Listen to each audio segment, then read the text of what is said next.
Hey guys, tonight we're heading deep into the Appalachian Mountains, where the forests grow so thick the sky disappears and the earth still keeps secrets older than names. The trees here whisper in dialects no human mouth speaks, and if you stray from the path too long, you might hear a voice call your name from a direction you just came. Up there on the fog-choked ridgelines and in the moss-draped hollows, there's one grave. No marker, no name, just a patch of earth that never grows anything green no matter the season. The locals say it's cursed. Others say it's just old. But those who've dared to disturb it, they've never stayed right afterward. Some vanish. Others are found in the woods days later alive, but different. And tonight we're going to find out why. You probably won't survive this story with your sanity entirely intact.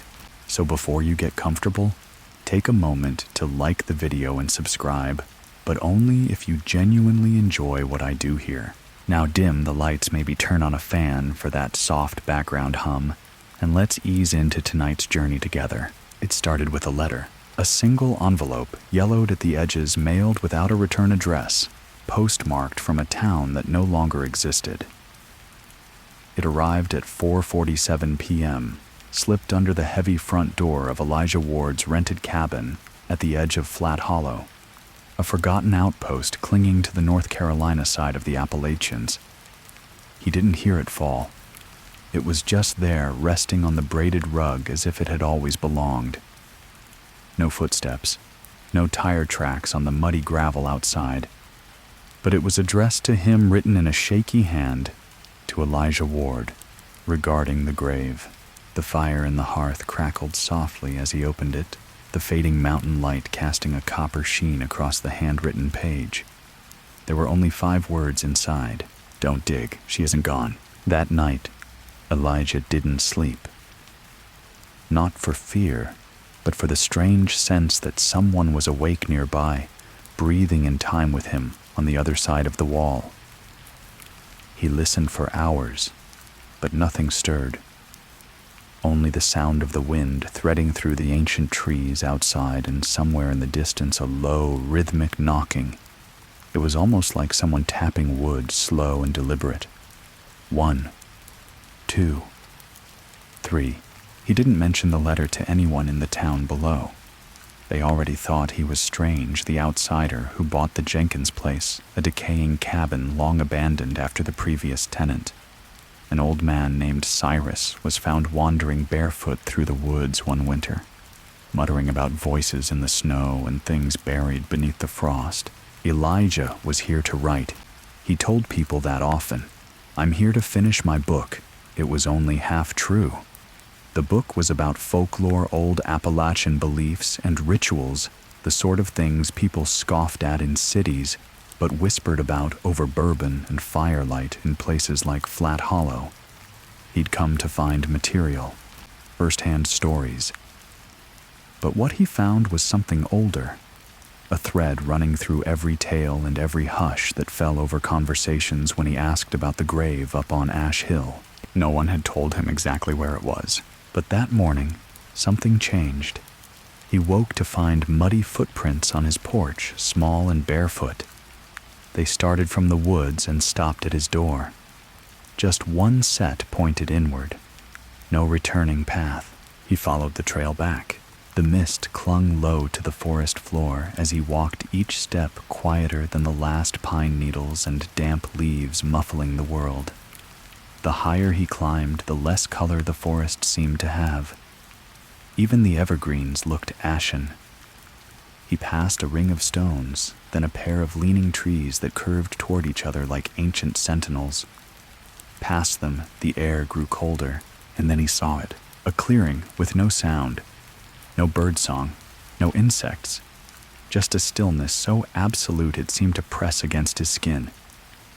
At its center, the earth swelled slightly into a mound, barely a foot tall, as if something had been buried there long ago and left to vanish into myth. No cross, no marker, no flowers, only a single length of rusted chain draped across the ground in a loose coil. He stepped closer. The dirt was dry despite the recent rain. It was cracked in places the way skin splits when it's been stretched too far. And that's when he heard the voice, not loud, not close, but unmistakably real. A woman's voice, behind him, and she said his name. Elijah. He turned, but no one stood there. The forest was empty. He left in silence, walking faster than before, never breaking into a run because he knew somehow that to run was to invite whatever waited in the shadow of that grave to follow him. He didn't return to the cabin. He drove straight into town, parked outside the library, and sat in his truck with the engine running. He didn't know what he was waiting for, but inside the library, tucked behind old newspapers and outdated maps, was a collection of oral histories bound in a cracked leather book. And on the inside cover, written in the same hand as the letter, were the words, "If she calls your name, don't answer. And for the love of God, don't go back up there after dark." And beneath that, scribbled in red ink, "Grave was never meant to hold her." He flipped to the first story, and the knocking began again, 3 times. This time, from inside the library wall. Elijah didn't move. He just stared at the wall, unsure if the knock had been real or imagined just old wood shifting in the temperature. But deep inside, he already knew the truth. There had been rhythm in those knocks, intent, a presence that waited behind things, not in them. He glanced around the library. The old woman behind the counter hadn't looked up from her crossword. No one else seemed to hear it. Or perhaps more disturbingly, they were used to it. The leather-bound book felt heavier now in his hands. The kind of weight that didn't come from paper or ink. His fingers trembled slightly as he turned the page. The first account was dated 1906, written in careful penmanship by someone named Arlen Boone. Boone had been a local trapper, well-respected, known for his stories and his stubbornness. The entry didn't begin with a tale, it began with a confession. "I dug up the grave, and now the forest won't let me leave." Elijah read every word, heart beating slow and thick in his chest. Boone's writing grew more erratic as the pages went on. He described dreams of eyes staring through trees, of waking to find his cabin surrounded by fog that didn't lift with the sun. One passage stood out scrawled at a slant in the margin. "She's not in the ground, she's below it."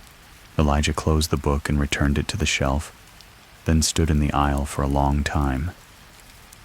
He wasn't sure what disturbed him more, the stories themselves, or the certainty that they weren't stories at all. Whatever lay buried up there on Ash Hill hadn't stayed buried. And worse, someone had known he was coming. Back at the cabin, the fire was out, the coals cold. The muddy footprints on the porch had vanished in the rain. But when he stepped inside, something was off. The air had a smell to it, not rot, not damp. Something sharp and dry like dust that had been sealed away for 100 years and suddenly released. There was a sound, a soft scraping from the back room. He didn't call out. He didn't move toward it. He simply walked to the small kitchen, grabbed the iron poker from beside the stove, and held it low knuckles white. The sound stopped. He turned on every light, one by one, room by room. Nothing. No open windows. No animals. But when he got to the back room, he noticed a change. His old field journal, the one he always kept zipped in his backpack, now lay open on the floor. He hadn't opened it in weeks. And across the top of the page in handwriting, that was definitely not his, someone had written a single line. "Don't write about her. She remembers being read." He backed out of the room slowly. It was only 7 p.m., but the woods outside were already black, the kind of deep country darkness that no porch light could touch. And somewhere out there, far up on that mist-hung ridge, the grave was waiting. Elijah didn't sleep that night either. He kept the lights on, drank black coffee, and stared at the window above the sink. He kept thinking about that voice, soft, feminine, almost kind. But there had been something behind it. Something pulled taut like a bowstring, or a jaw clenched too long. And the way she'd said his name, it hadn't been a question. It had been recognition. In the morning, he tried to leave. The truck wouldn't start. The battery was fine. Gas tank full. No reason at all for the engine to be dead. He slammed the hood, cursed, then stood in the driveway as a gust of wind pushed through the trees, and the silence after was absolute. He walked into town. Nobody looked surprised to see him on foot. The hardware store owner offered him a ride without asking why. Elijah declined. As he walked past the diner, a teenager sitting on the hood of an old pickup stared at him and said, unblinking, "She calls you now." Elijah stopped. "What did you say?" The boy didn't answer, just looked past him into the trees. By the time Elijah returned to the cabin, the sun had already begun to dip. The door was ajar. The lights inside were off. He approached slowly. The poker was still by the door where he'd left it. He picked it up again. Every instinct told him to turn back to get in the truck and walk for miles if he had to. But he stepped through the door. The cabin was cold, still. But on the table in the same shaky hand as the first letter lay a new envelope. He opened it. Inside were 3 words, "She's under you." And suddenly he noticed the floor. The way the boards beneath the table were warped ever so slightly. A pattern. Circular. As if something beneath had once pushed up against the surface, straining for release. He backed away, and then 3 knocks. From under the floor, Elijah froze. His breath caught mid-exhale, like his lungs no longer knew how to work. The poker in his hand felt useless, absurd, like bringing a spoon to a gunfight. 3 slow knocks, measured, deliberate, had come from directly beneath the floorboards, beneath the table, beneath his feet. It wasn't the creaking of a shifting house or a mouse in the walls. This was intention, a signal, a call. The sound echoed in his chest as much as his ears, and his skin prickled with the sensation of being seen as though the cabin itself had eyes. He didn't speak, didn't dare. Slowly, deliberately, he moved away from the table, his boots making no sound on the ancient wood. Every instinct screamed at him to get out, but his legs carried him to the hearth instead. He crouched, reached for the flashlight he kept on the stone ledge, flicked it on. The beam trembled in his hand. He walked the perimeter of the room, circling the table, examining the floorboards. They were old pine-knotted and worn, but a small section beneath the table looked newer, replaced recently, likely by the last tenant. The boards there didn't match the grain of the rest. They were smoother, darker. He dropped to one knee and pressed his palm to the wood. Cold. Not the chill of early autumn air. A deeper cold, the kind that rises from earth untouched by sun for centuries. He knocked once. Nothing. Knocked twice. Silence. Third knock. The floor knocked back. Elijah stumbled backward, flashlight beam swinging wildly as he grabbed the poker again. But the knocking didn't return. The silence that followed was heavier than before, like a weight on the cabin's frame. And then he felt it, something in the air had changed. A faint scent, dry and bitter dust, old linen, and underneath it all, something sour like spoiled earth. He stood perfectly still, listening, not just with his ears, but with that deep old part of the brain that knew when something was watching from the dark. He whispered, barely audible, "What are you?" No reply, only silence. He backed into the kitchen and opened the trapdoor to the crawl space. A low gust of cold air brushed past him, as if the house exhaled. He stared down into the darkness, then aimed the flashlight. The beam revealed nothing at first, just dirt stone and the spider-choked hush of an unvisited crawl space. But then he saw it. A depression in the center, a circle of earth disturbed and packed again, as if something had been buried or escaped. On top of it rested the rusted remains of what looked like a tin locket snapped open, revealing two halves, both empty. No photo, no inscription. Just a symbol scratched into the metal, a crude, uneven spiral. He didn't go down. He slammed the hatch shut and dragged the heaviest chair over it. Then he turned on every light in the house, lit the hearth again, and poured 3 fingers of bourbon with shaking hands. Outside, the wind had picked up. It howled low and long, a sound that seemed to crawl down the mountains and drag fingernails along the roof. He sat at the table, staring at the words written in the second letter. She's under you. It couldn't be literal. It had to be metaphor, folklore. But the knock and that locket. He opened his field journal and wrote everything he could remember. The spiral, the grave, the stories in the library, the boy's warning. And as he wrote, a thought surfaced, one that hadn't occurred to him before. What if she's not haunting the grave? What if she's guarding it? Or worse, what if she was the grave? He didn't sleep that night. At 3:12 a.m., the knocking came again. From beneath. This time, 4 times. And then the sound of something scraping across the wood from below. Elijah didn't move. He just waited, bourbon untouched, until the fire died and the sun began to bleed gray through the trees. In the morning, he went back to the library. The old woman behind the counter looked up as he entered. This time, her expression shifted. No more polite detachment. She looked at him the way someone might look at a man already halfway to a noose. You went up to the grave, she said, not a question. He nodded. Her mouth trembled slightly. And she spoke to you. Again he nodded. She reached beneath the counter and pulled out a worn cloth bundle.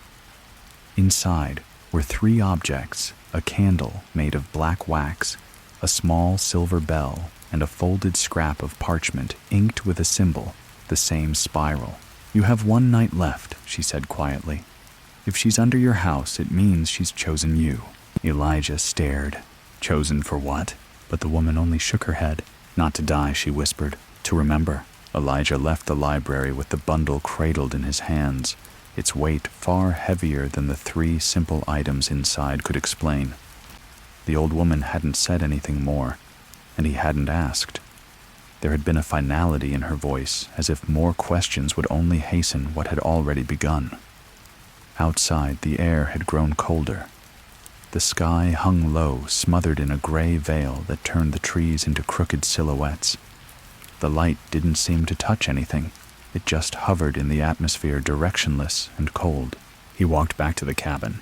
The bundle stayed closed until he was inside doors, locked, every window latched. He laid the items gently on the table next to the second letter and the locket. The candle smelled faintly of iron and ash. The bell didn't ring. When shaken, it just gave off a hollow click, like something broken inside. He unfolded the parchment last, studying the spiral. Unlike the one etched into the locket, this spiral was precise, mathematical. The lines curved inward with a kind of hypnotic gravity, like they were meant to lead the eye not just inward, but elsewhere. He lit the candle. Its flame was a deep, unnatural blue. It gave off no smoke, no scent, and somehow no flicker. It stood straight still like a flame painted onto the air. The bell he placed beside it, and then he waited. Hours passed. At first there was nothing. The candle continued to burn without shrinking. The bell remained mute. The spiral didn't move. But as dusk slipped into night, the house began to change. The walls seemed to breathe again, slow and heavy. The floor pulsed ever so slightly beneath the soles of his feet, like there was a heartbeat far below echoing through the bones of the earth. At 9:46 p.m., the knocking resumed. Not from the floor this time, from the window. He turned slowly. Outside in the shadows beneath the trees stood a figure. A woman. Pale, long-haired, her face obscured by strands of black that clung to her cheeks like cobweb. She stood barefoot in the leaves, motionless, watching. Her arms hung limp at her sides. Her body swayed, not with the wind but against it, as if pulled by something below. Elijah didn't move. He didn't blink. The woman raised one arm and pointed downward. He understood. She wasn't asking to come in. She wasn't warning him. She was telling him, go beneath. Elijah stepped away from the window and returned to the hatch. The chair was still there, the trapdoor undisturbed, but the cold radiating from it had deepened, now reaching his knees. He lifted the trapdoor slowly. The candle's blue flame didn't flicker, even as the draft hissed upward like a snake. He shone his flashlight down. The depression in the soil had changed. It was open. A perfect hole about 3 feet wide, circular, the edges smooth as if carved. The soil around it looked undisturbed. No shovel marks, no clawing. Just a clean, perfect entrance into the dark. He didn't want to go in. Every instinct screamed to run, but the woman hadn't left. He knew she was still out there, watching, waiting.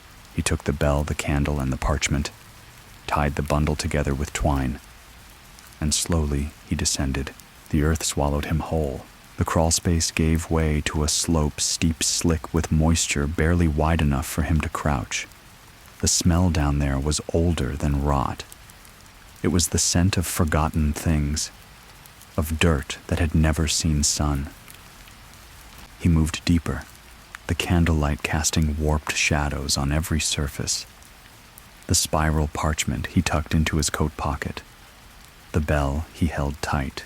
After several yards, the tunnel widened, and at the bottom he found her. Not the woman from the window, something else. The space opened into a small earthen chamber. At the center was a stone altar, too smooth to be natural, too old to be recent. Upon it lay a shape wrapped in dark cloth, the form unmistakably human, yet impossibly still. Around the edges of the room were dozens of spirals carved into the dirt itself, some overlapping, some broken. The air vibrated faintly. He stepped closer. The figure didn't move, but just as he reached the altar, the bell in his hand rang sharply, violently, though he hadn't shaken it. The sound pierced his skull like a blade. He dropped to one knee, clutching his head. The candle went out. The room plunged into blackness, and then she opened her eyes. Not the figure on the altar, but her, behind him, whispering in a voice that wasn't breath, that wasn't sound. Elijah, now you remember. He turned slowly, painfully, and saw that the spirals on the walls had begun to turn. They turned without motion. No wind stirred the chamber. No vibration moved the air. Yet the spirals etched into the dirt were shifting, widening, deepening, drawing their lines inward, like an invisible hand was carving them again and again in endless descent. Elijah stood frozen in the damp earth breath locked in his throat. Behind him, that voice, the one that had spoken his name, still hovered just above his shoulder. Not loud, not soft, not even near exactly. It was like it was part of him now, whispering through the hollow of his bones. You were here before. The spirals pulsed. He stepped back from the altar, the bell still ringing inside his palm, though no sound escaped it now. Something had changed in the weight of the room, as if it was no longer just a place beneath the house, but a chamber nestled inside something far older, far deeper than the mountain itself. The stone slab at the center glistened under a light source that didn't exist, like the rock remembered moonlight, and was trying to give it back. Elijah looked again at the figure lying atop it. The cloth that wrapped it was fraying, almost melted at the edges, but no rot clung to it. No smell of death. Instead, there was the faint scent of lavender and iron flowers and blood. He moved closer and saw that the wrappings weren't cloth at all. They were hair.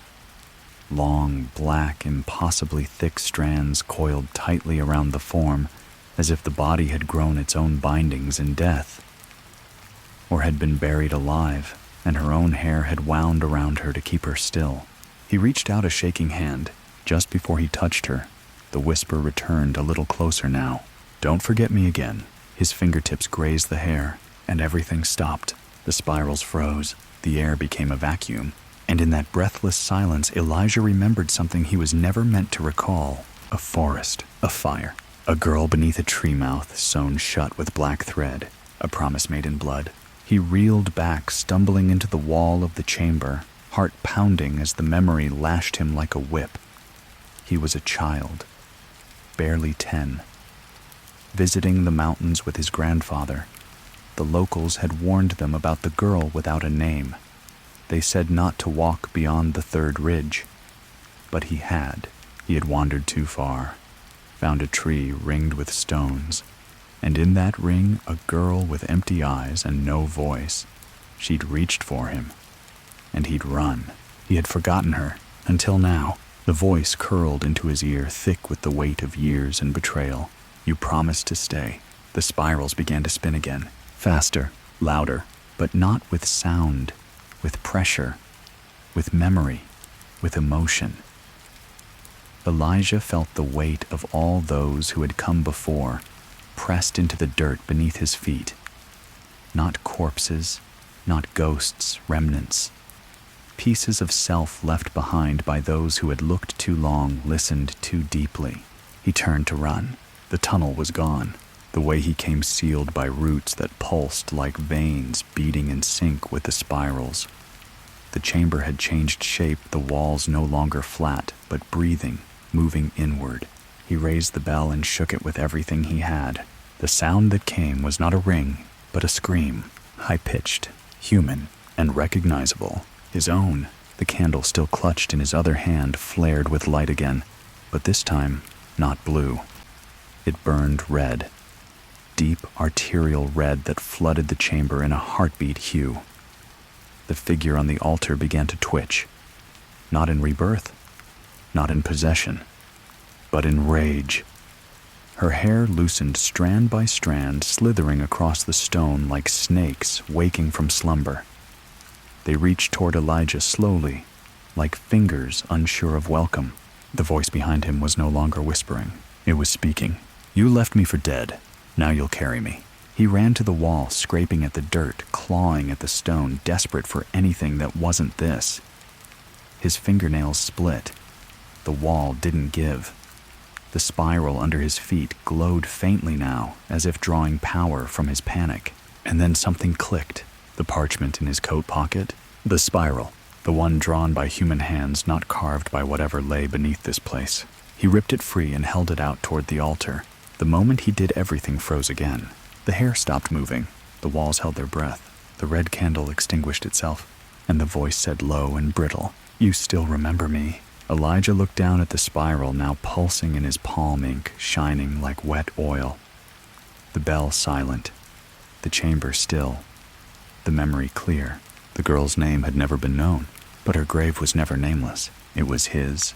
The ink spiral in Elijah's hand throbbed like a living wound, its swirling lines shimmering with a black that wasn't quite ink, more like shadow rendered solid. The memory coursing through him hadn't stopped. It had only deepened, reaching into places in his mind he'd long since paved over with adulthood and logic. The voice, the girl, the thing, whatever she had become, hung in the space between thought and breath, not shouting, not whispering anymore, but simply being like she now occupied a permanent seat in the theater of his awareness. "You still remember me?" she had said, and she wasn't wrong. The fragments of that long-ago summer were no longer fragments. They had returned with teeth. He had been 10 years old, playing among the oaks and rhododendrons behind his grandfather's cabin. There had been a game, hide-and-seek, he thought, with a group of mountain children who never came down into the main road. One of them had dared him to walk the ridge path alone. Past the 3 stones, they'd said, laughing, "See if you find her." And he had. He hadn't understood what he saw at the time. A girl no older than himself kneeling in a circle of withered trees, her mouth sewn shut, her eyes fixed on him, pleading not just for help, but for remembrance. He had run as any child would, but now he realized he hadn't just run. He had forgotten her on purpose. The chamber around him shifted subtly like a sigh rolling through the bones of the mountain. The altar behind him no longer emitted cold. It pulsed with warmth, now thick and slow, like blood through capillaries. The hair that had once bound the girl's body had drawn back, retreating into the edges of the stone, as if watching him waiting for something. The spirals on the walls had paused, no longer spinning, but still glowing faintly with an inward hunger. Elijah stood, his body trembling but his steps steady. The spiral parchment in his hand curled slightly at the edges, reacting to the heat now rising from the floor.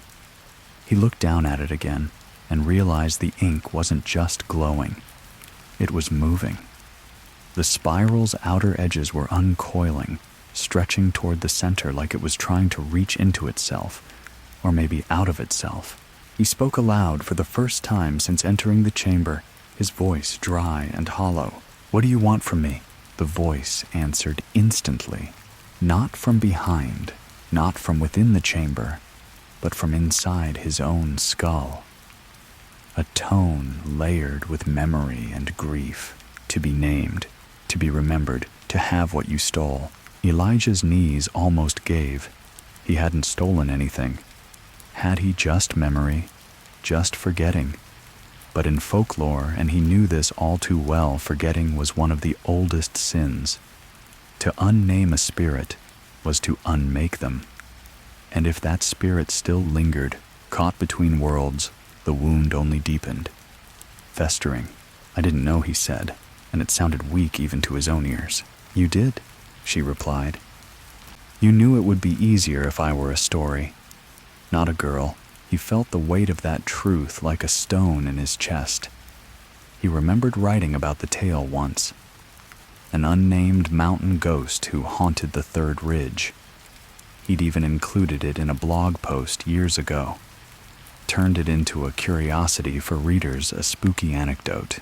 Not a warning, not a memory, not a truth. He'd repackaged her grief for entertainment, and now she wanted restitution. The altar cracked down the center. Not violently, slowly, like a jaw opening. From the fissure, that thick black hair slithered forth again, coiling around Elijah's ankles, but not binding him. Inviting him. "Elijah Ward," the voice said, clear now, like it echoed from every wall. "You remember my grave. Now remember my name." He knelt not because he was told to, but because something ancient in his blood knew this was the only way to balance what had been broken. He stared down into the split stone, into the darkness curling beneath it. And there, not on paper, not in memory, but etched into the stone below were letters, worn by time, eaten by moss and decay, but still visible if one dared look closely. The rest was blurred, but the name bloomed in his mind anyway. Not because he read it, but because it rose into him like ink soaking into skin. May. And with that, the spiral in his hand dissolved into ash.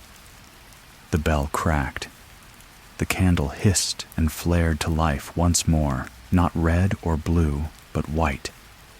Pure, cold, and everything went still. The walls no longer breathed. The altar closed. The hair withdrew. And the voice so ever-present in his thoughts exhaled one final time. "Now I can sleep." Then silence. Not just quiet, but a void. A sudden vacuum of presence, as though a weight had lifted from the mountain's bones. The chamber lost its glow. The spirals went dark. Elijah stood alone in the dirt and stone, sweat chilling on his neck, every muscle in his body aching with the toll of what he had remembered. He turned back toward where the tunnel had once been and found it open. Roots parted, the air lighter. He climbed upward, not fast, not frantic, but with the careful, reverent steps of someone who had just stepped through time. Elijah emerged from the earth just as the first rays of morning light bled through the trees, pale and weak, as though even the sun hesitated to reach into this corner of the world. The trapdoor in the cabin creaked open behind him, as if sighing in relief or regret. The house, once thick with a presence that had felt alive, now seemed emptied out. Still old, still haunted by time, but lighter, like a tension that had existed long before him had finally exhaled. He stood in the center of the room, dirt clinging to his boots and fingernails, May's name still echoing through the folds of his mind. It didn't just live in memory. Now it belonged to him, etched in the hollows between his thoughts. A name recovered wasn't just a sound, it was a tether, a bridge between the forgotten and the real. He knew what that meant. He was part of the story now. The parchment spiral, now nothing but ash, had left a faint impression on the wooden floor where he dropped it. It looked almost like a burn mark. He touched it, still warm. A scar the cabin would carry just like him. On the table, the bell had cracked in two, the fracture clean and precise. The black candle had burned entirely down to the base, yet the wax hadn't melted. Instead, it had crystallized into something like obsidian, hard cold, and humming faintly under his touch. He wrapped it in cloth and placed it in his bag. He didn't know why, only that it felt wrong to leave it behind. The forest outside breathed slowly. Nothing moved. Not a bird, not a breeze. Just the tall, dark trees of Appalachia, standing silent like old sentries. He stepped out onto the porch and inhaled. The air still held the scent of old rain and pine, but no longer the metallic edge of something watching. For the first time since he'd arrived, the mountains felt honest, still eerie, still ancient, but not hiding anything. No illusions, no stories, just the way things were. He made coffee on the old gas stove, the flame flickering blue beneath the kettle, then sat in silence at the table, the warmth of the mug grounding him. He didn't reach for his notebook. Not yet. There was a weight to this kind of experience that words couldn't hold, not until time had softened them. But as he sipped, his eyes were drawn back to the locket. It was still on the table where he'd left it, rusted, its halves open. The spiral was still there, scratched crudely into the inside of one side. But now something was different. Inside the opposite half, where once there had been nothing, there was now a photograph. It hadn't been there before. He picked it up slowly, heart lurching in his chest. The image was faint-aged, like a century-old daguerreotype, the colors barely there. But the shape was unmistakable. A girl, black hair, hollow eyes, standing by a tree ringed with stones. May. The photograph didn't feel like paper. It felt like something older, something that had become a photograph through sheer memory. Like it had always existed, waiting for someone to name her again, so it could be seen. The locket's hinge creaked gently as he closed it and tucked it into his coat pocket. This was hers, and now it was his burden to carry. He stayed at the cabin for the rest of the day, writing. Not everything, just the pieces that mattered. He sketched the spirals again from memory, though they felt different now, less like traps, more like pathways. He recorded the story of May, not as a legend, not as a cautionary tale, but as a person. A girl who had been forgotten. A girl who had waited far too long to be remembered. That night the wind returned, but it no longer whispered his name. He slept. No dreams, no shadows in the corners, no knocking. When he awoke, the world had color again. The mist on the mountains rolled with the breeze instead of standing still like a curtain. Birds sang in the trees, cautious at first, then louder as the sun warmed the branches. The land had been reset. He could feel it. But the scar remained on the cabin, on the altar beneath, and in him. He packed slowly. The cracked bell he left on the mantel. An offering, a warning, or both. the black crystal from the candle he wrapped in flannel and buried beneath the roots of a cedar tree near the porch. It hummed once in his palm before settling into stillness. He didn't speak. The mountain didn't need words. He didn't tell anyone in town he was leaving. He simply walked down the gravel road, boots crunching over wet stones, past the same rusted mailbox that bore no name, past the small wooden sign, half swallowed by the earth. The wind touched his back as he went. Not a push, just a presence, a final acknowledgement. By the time he reached his car at the bottom of the ridge, the sun was high. It started on the first try. As he drove, he glanced once in the rearview mirror, not at the road, but at the mountain behind him. He didn't see May, but he no longer needed to, because now the story wasn't hers alone. It wasn't until he crossed the state line that Elijah realized the hum in his chest hadn't stopped. It was a quiet vibration, low and steady like a resonance beneath his ribs, as if some unseen thread still connected him to the hollow earth beneath that cabin. He tried to dismiss it as nerves or adrenaline's residue, but it didn't fade.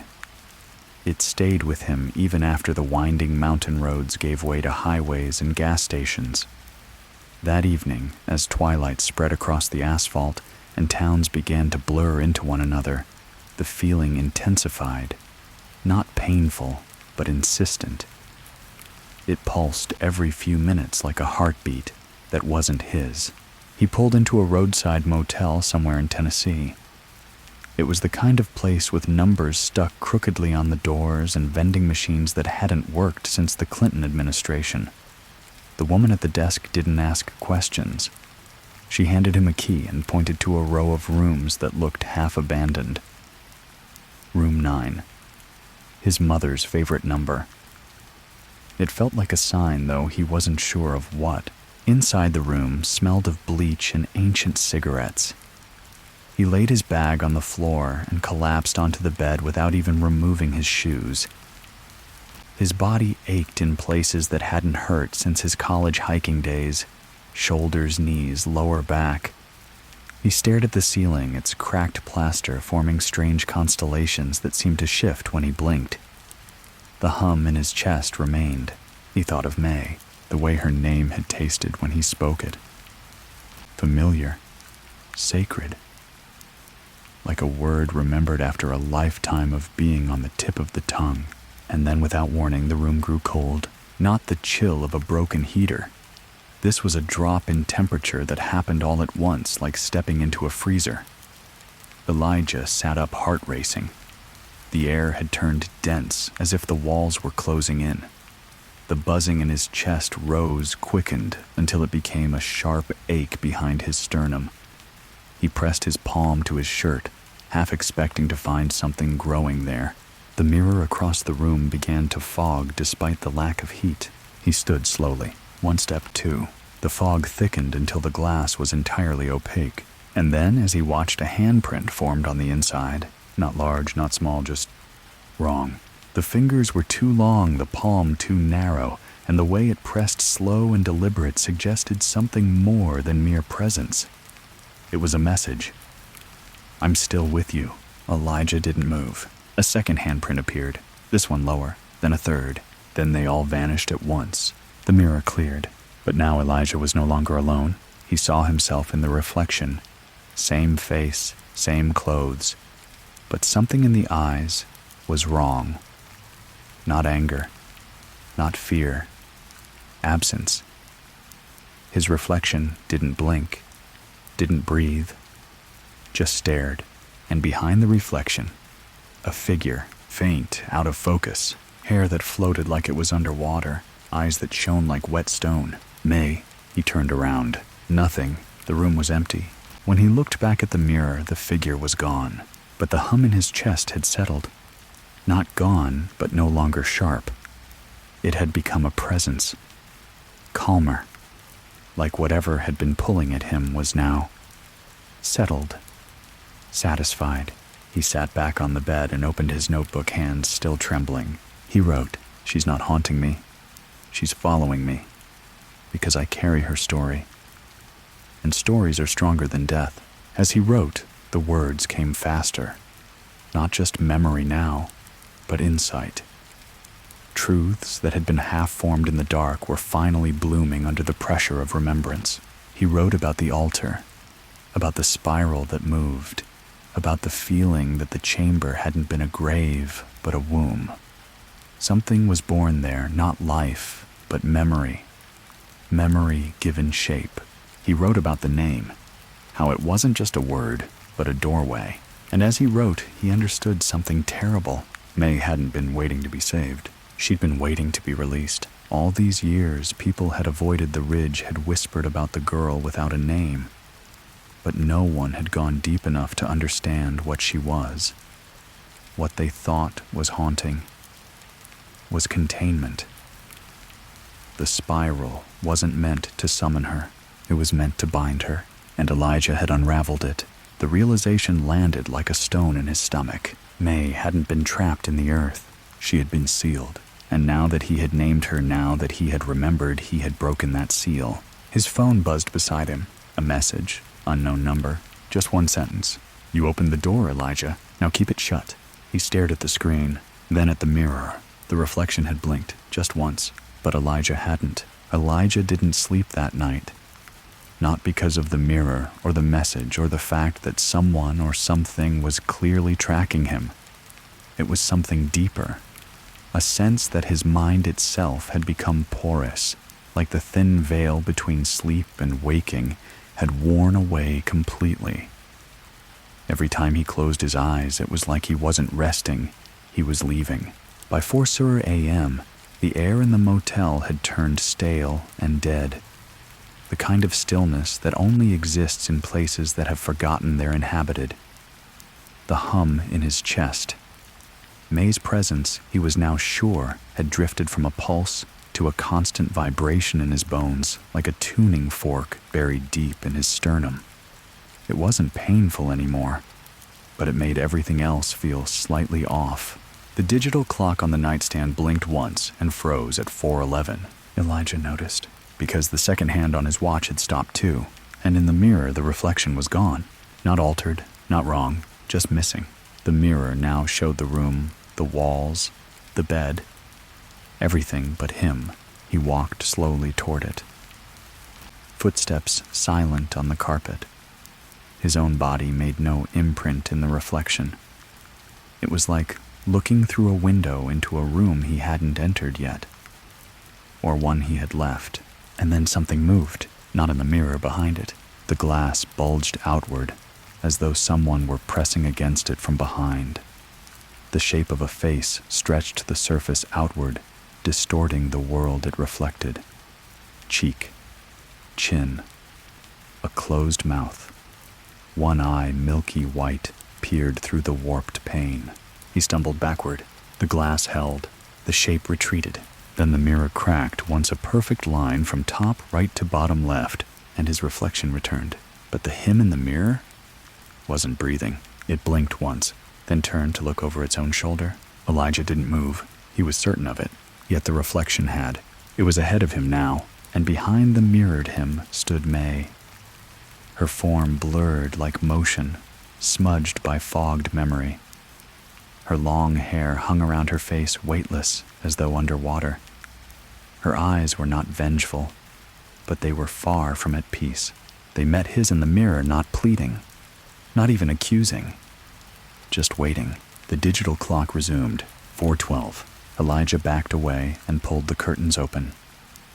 Outside, the night hadn't shifted. No stars, no wind. The trees stood still, more like sketches than living things. Even the highway beyond the parking lot was frozen, an empty ribbon of dark that led to nowhere. The world was unraveling, or maybe it had always been like this. And he was only now beginning to see. He needed answers, not from the town, not from research, from her. He knew he couldn't go back to the cabin. That place had played its part. It had been a lock, a box, and now it was just empty. But May hadn't come from that house. That was only the grave. The womb, as he had begun to understand. The beginning of the spiral, not the center. And if the spiral was a path, then it had a destination. He searched the floor, digging into the folds of his bag until he found the oldest page from the local folklore journal he had packed back in the library, the one the old woman hadn't let him see until he'd earned her trust. A map, not an official one. A faded sketch someone had drawn by hand in the 1800s. A rendering of the third ridge and what lay just beyond it, an area marked with a single word in red ink veil. There were no coordinates, no trails, no roads, just a name, and next to that name a symbol, a spiral, but reversed. Elijah studied it in silence. He could feel his pulse syncing with the shape. Reversed spirals weren't meant to open, they were meant to contain. He traced it with his finger, and for a moment everything around him, the bed, the clock, the hum of the mini-fridge stilled. Like the world itself paused to see what he would do. "I have to find it," he whispered. The reflection in the mirror smiled, but he didn't. He packed in under 10 minutes, left the key on the dresser, locked the door behind him, though he had a strange feeling it no longer mattered. The sky was still dark as ink. His car was covered in dew, the windshield beaded with moisture that spelled out no patterns, no signs, just silence. The map sat in the passenger seat as he drove. The road back toward the ridge would take hours, and beyond that into the vale there were no roads. Only memory, only names, only what had been waiting in the spiral's heart all along. The road narrowed as Elijah neared the ridge, the asphalt crumbling at the edges, like a scab peeling from old skin. The forest leaned in from both sides, heavy with rain-damp leaves, and draped in early morning mist that clung low to the ground, like smoke from a dying fire. The hum in his chest returned, not harsh or urgent now, but steadier, more focused. It felt like a compass needle pulling inward, leading him not with force, but with familiarity. By the time he reached the trailhead, the sun had risen behind the clouds, casting a pale, anemic light over the treetops. He stepped out of the car and let the silence settle. There were no birds, no wind, just the sound of his own boots crunching on the gravel and the low thrum in his bones. He checked his pack map journal, a flashlight with fresh batteries, a hunting knife, and the locket. He didn't know why he brought the knife. A part of him still clung to the illusion that the unknown could be fought with something sharp. He walked. The trail hadn't been used in decades, but it was still there. Overgrown, root-choked. A ribbon of earth that snaked between mossy boulders and bowed tree trunks. He passed the 3 stones marking the ridge, just as he had when he was 10. Then he'd been scared because he didn't understand. Now he was scared because he did. The trees changed the deeper he went. Older. Taller. The bark darker gnarled into faces that watched him as he passed. Every bend in the path felt like a test. He wasn't sure how long he walked, an hour. 3 time had started to unspool again, slipping between his fingers like smoke. Eventually the trail gave way to a clearing, and there it was, the vale, a hollow in the forest, where the trees leaned outward as if recoiling from the land they surrounded. The grass was blackened in patches as though scorched long ago, and in the center was a single stone marker, nearly swallowed by moss and lichen. No name, no dates. Just a carved spiral reversed worn into its face. The moment Elijah stepped into the clearing, the hum in his chest stopped. Not faded, not quieted, stopped. The silence roared. He moved slowly toward the stone, every step crunching through brittle leaves and old roots. He knelt before it, brushing away the moss with a trembling hand.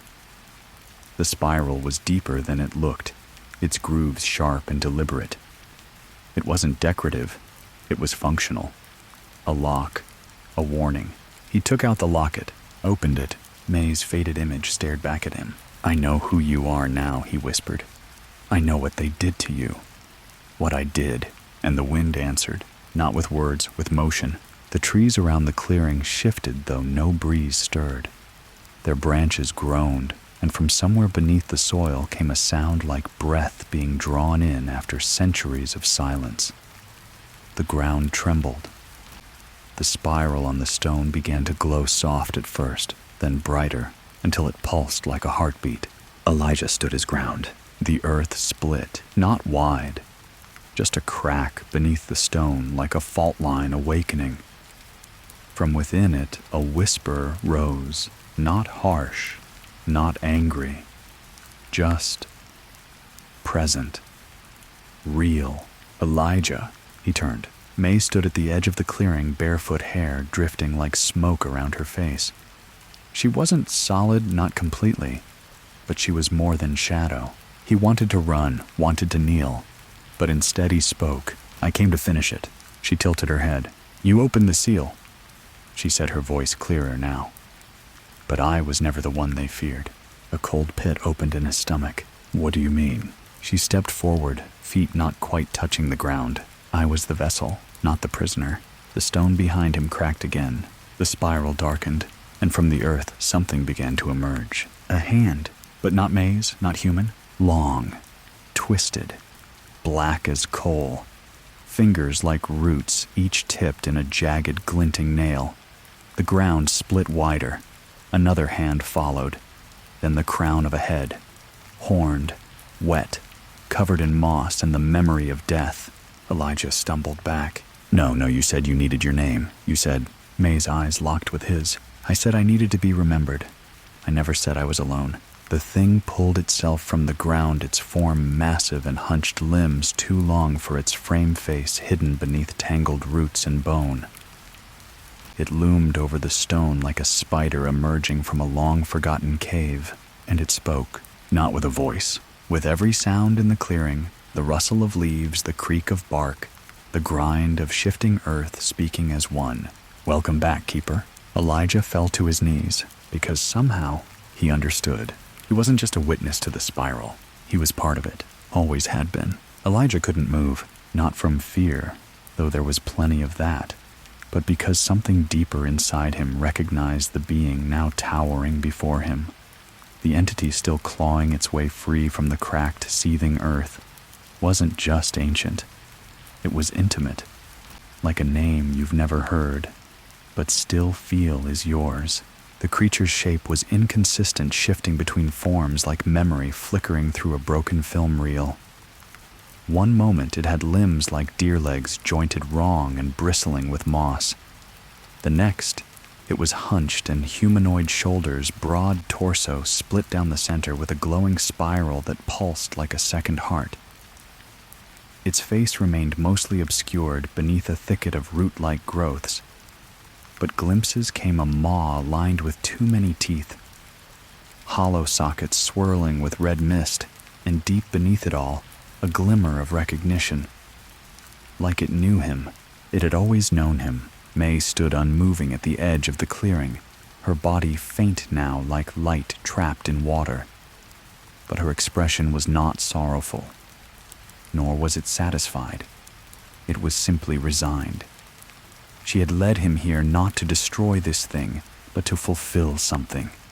To complete a circle she had been bound to since her own memory faded into whispers.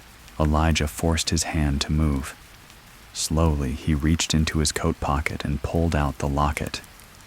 It felt heavier than before, not in weight, but in consequence. Like every choice he had made had gathered in this single object. He opened it. The image inside had changed again, no longer May alone. Now it showed both of them, May and Elijah, as children, standing hand in hand in a forest clearing almost identical to the one he stood in now. The edges of the photo blurred and darkened the paper, aged and cracking. He didn't remember that moment, and yet he did. Pieces fell into place. The spiral was not just a symbol. It was a timeline, a recursion, a binding not of space, but of fate. Generations had come to the veil, walked the spiral, heard the voice. Most had turned away. Some had lost their minds. One had sealed it, and one him had returned to open it. The creature turned toward him fully now. Its form steadied, and it spoke again. not through noise this time, but directly into his mind. A wordless flood of thought and memory. He saw it, the first binding a group of ancient villagers' ancestors cloaked in ash and bone, performing a rite to trap the spirit of an old god. They didn't kill it. They couldn't. They instead poured all their names, their histories, their grief into a spiral, and carved it into the land, knowing it would hold only as long as it was remembered. Then came centuries, forgetfulness, corruption, and May, a child born with the mark. Not a curse, not a blessing, a roll. She was not the prisoner. She was the seal. They had sewn her mouth shut so she couldn't speak its name. Bound her in hair, buried her beneath roots and rock, and forgot her. But memory doesn't die. Not if the story survives.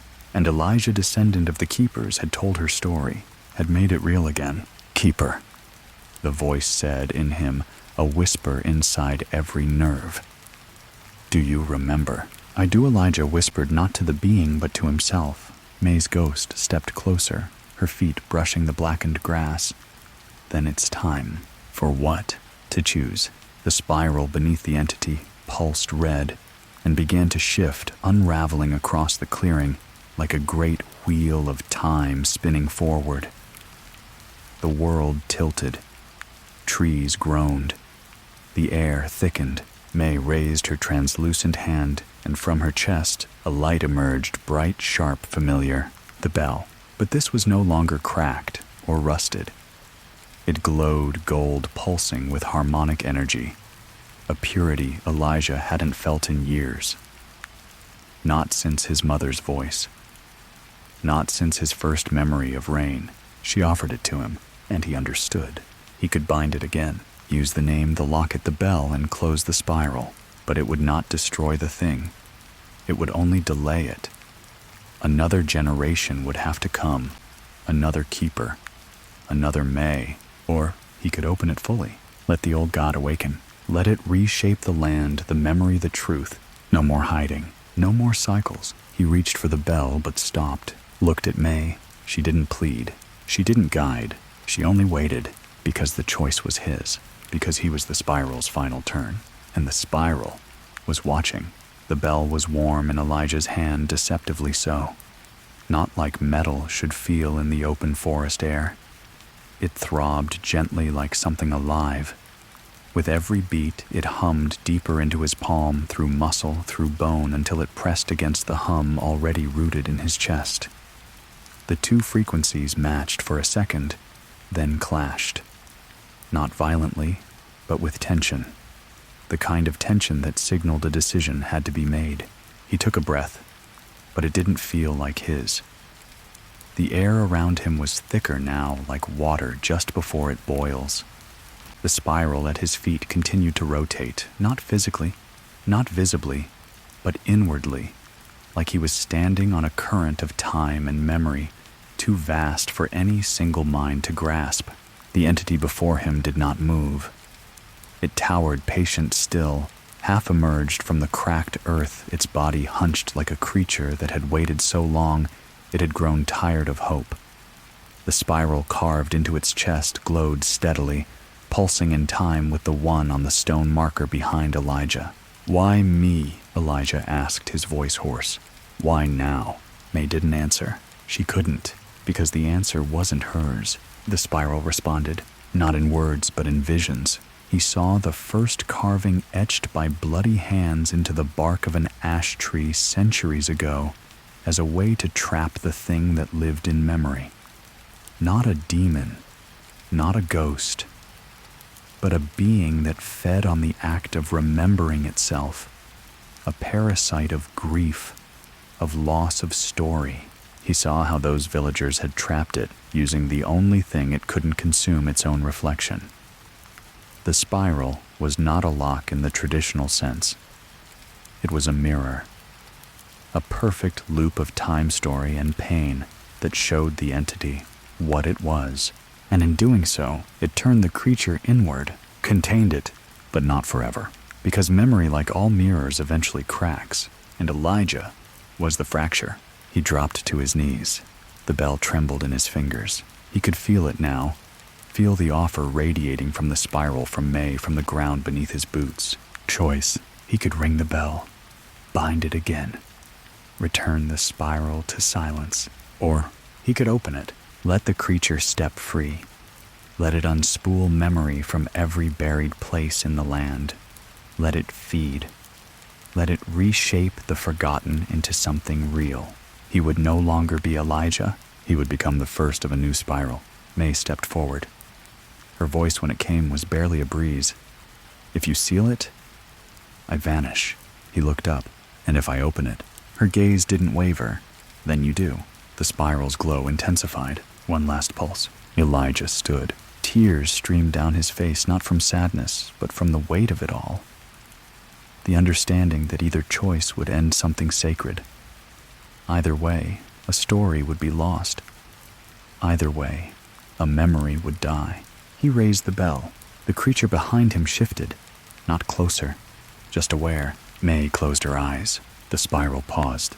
Elijah whispered, "I remember." And then he rang the bell. Once, the sound was unlike anything he had ever heard. Not a chime, not a tone. It was a name, spoken in every language, echoing through every tree, carving itself into the bones of the earth. The spiral beneath him flared red, then white, then void, and the entity screamed, not in pain, in recognition. Its body twisted, spiraled inward, folding into itself like paper burning in reverse. The roots that held it to the earth recoiled. The mist shattered. The trees bowed. May stepped back, her eyes locked on Elijah's, and she smiled, not with joy, but with freedom. Her body began to fade like smoke pulled into the sky. Elijah's heart broke. He dropped the bell. It shattered on the blackened grass. The locket in his coat flared warm one last time, then went still. The spiral vanished from the clearing. The ground smoothed. The wind returned. May was gone. The creature, gone. But Elijah remained, alone in a forest that no longer remembered what had been buried beneath it. And in the silence, something new stirred. Not dark, not light, just still, waiting. Elijah stood for a long time in the now silent, clearing eyes, still fixed on the spot where the bell had shattered. The fragments of its golden shell had turned gray like ash and began to scatter as the first real wind in hours brushed across the forest floor. The light had shifted so subtle that he hadn't noticed it until now. It was brighter, yes, but not in a comforting way. The sky overhead had gone a pale, almost metallic blue, with clouds moving in unnatural stillness, as if the world were holding its breath. The stone that had once borne the spiral was now just that, a stone, blank-faced, smoothed by age, or by something deeper, something more deliberate. Elijah stepped toward it, half expecting it to pulse again, to sing like it had before. But it remained inert cold beneath his fingertips. May was truly gone, not vanished into the mist like before. Not a flicker in the mirror or an echo in the trees. Gone in the way stories are when no one remains to tell them. His knees gave out slowly. He sat in the grass, back against the cold stone as the sun filtered through the tree canopy. He felt the absence now like a pressure in his chest, not the hum from before, but an aching void. He had done it. He had chosen to bind the thing. He had made the harder decision, the selfless one. But if he was honest with himself, he couldn't say whether it was the right one. For several minutes or hours, time had no meaning. Here he sat there staring at the locket in his palm. Its surface had dulled. The photo inside was now blank. No May, no him. Just paper yellowed and curling at the corners. Then something caught his eye. Just beyond the tree line where the undergrowth gave way to shadow, a shape moved. Not a person, a figure, tall, shrouded, familiar in its unfamiliarity. Elijah didn't run. He stood and stepped forward. The figure turned, slowly, deliberately. It had no face, only a suggestion of one, as if it wore a mask carved from wood and stained with time. It raised one arm, pointed, not at Elijah, at the sky, and when Elijah followed its gesture, he saw the spiral, not on the ground, not in the air, but in the clouds. etched into the sky itself in faint concentric patterns, so large they stretched from horizon to horizon, like a fingerprint pressed into the heavens. He blinked, and when he looked back, the figure was gone, but a sound remained, soft, barely audible, a whisper riding the edge of the wind. Not May, not the creature, something new. Elijah. He turned again, heart-skipping. Nothing, but he knew now. The spiral wasn't truly bound, because it never could be. It wasn't a thing. It was an idea, a memory that passed through blood and soil and breath, a pattern not just in the land, but in people, in names. And now it lived inside him, not as a curse, as a continuation, a new chapter. He was not the end of the spiral. He was its center, and somewhere someone would hear the story he'd tried to bury, and they would remember, just like he had, because the spiral always turns. The journey back through the woods was different. Elijah no longer felt the disorienting shifts of time or the surreal detachment that had plagued him on the way in. The trees no longer whispered or leaned too close. The fog no longer curled around his legs like seeking fingers. But there was no comfort in that. The forest had returned to a quieter state, one that bore the echo of what had happened, of what he had unleashed, or sealed, or simply awakened. And Elijah, though physically unchanged, walked with a weight in his steps that had not been there before. He clutched the empty locket in his coat pocket as he moved, letting the metal press into his palm until the sharp corners left a mark. He wasn't sure what would be waiting when he returned. The road back to the car was overgrown, the trail narrower than before, as if the land was already trying to erase the path behind him. By the time he reached the trailhead, the air had grown warmer. Midday light filtered through the thinning canopy, and for a moment he allowed himself to believe that perhaps he had stepped out of something, not just the veil, but a dream that had stretched too long. He reached the car, brushed the dirt and leaves from his boots, and climbed in. The keys turned in the ignition without issue. The engine hummed to life. But the radio which had always greeted him with static or some forgotten AM frequency, was playing something different. Now a low, haunting melody like a hymn that had no beginning and no chorus.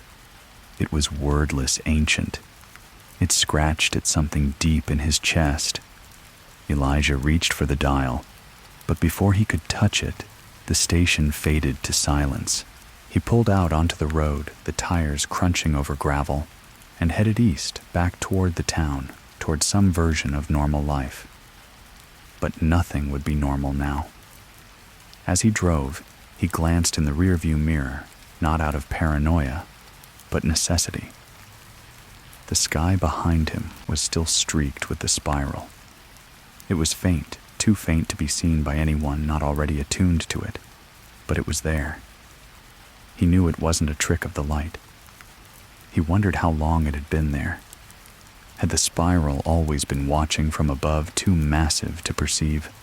Or had he drawn it into the sky with his choice? Was it a warning, a marker, or a reflection of something now embedded within him?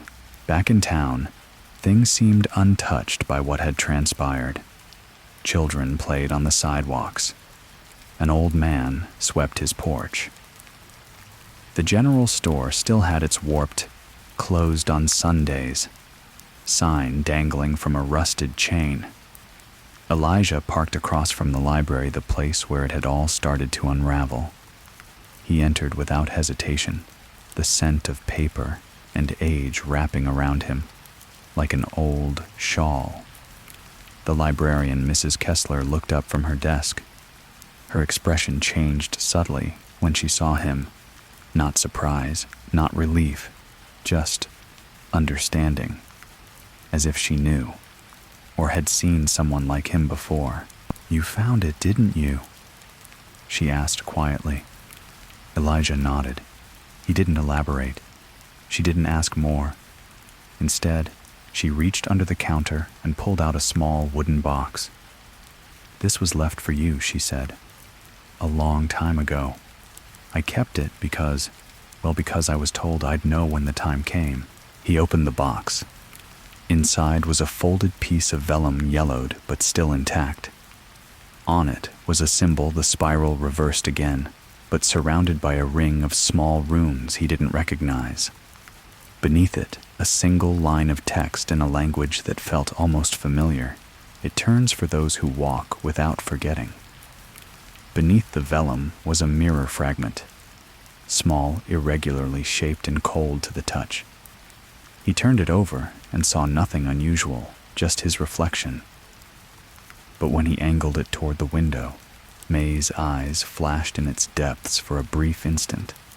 Not angry, not lost, just present.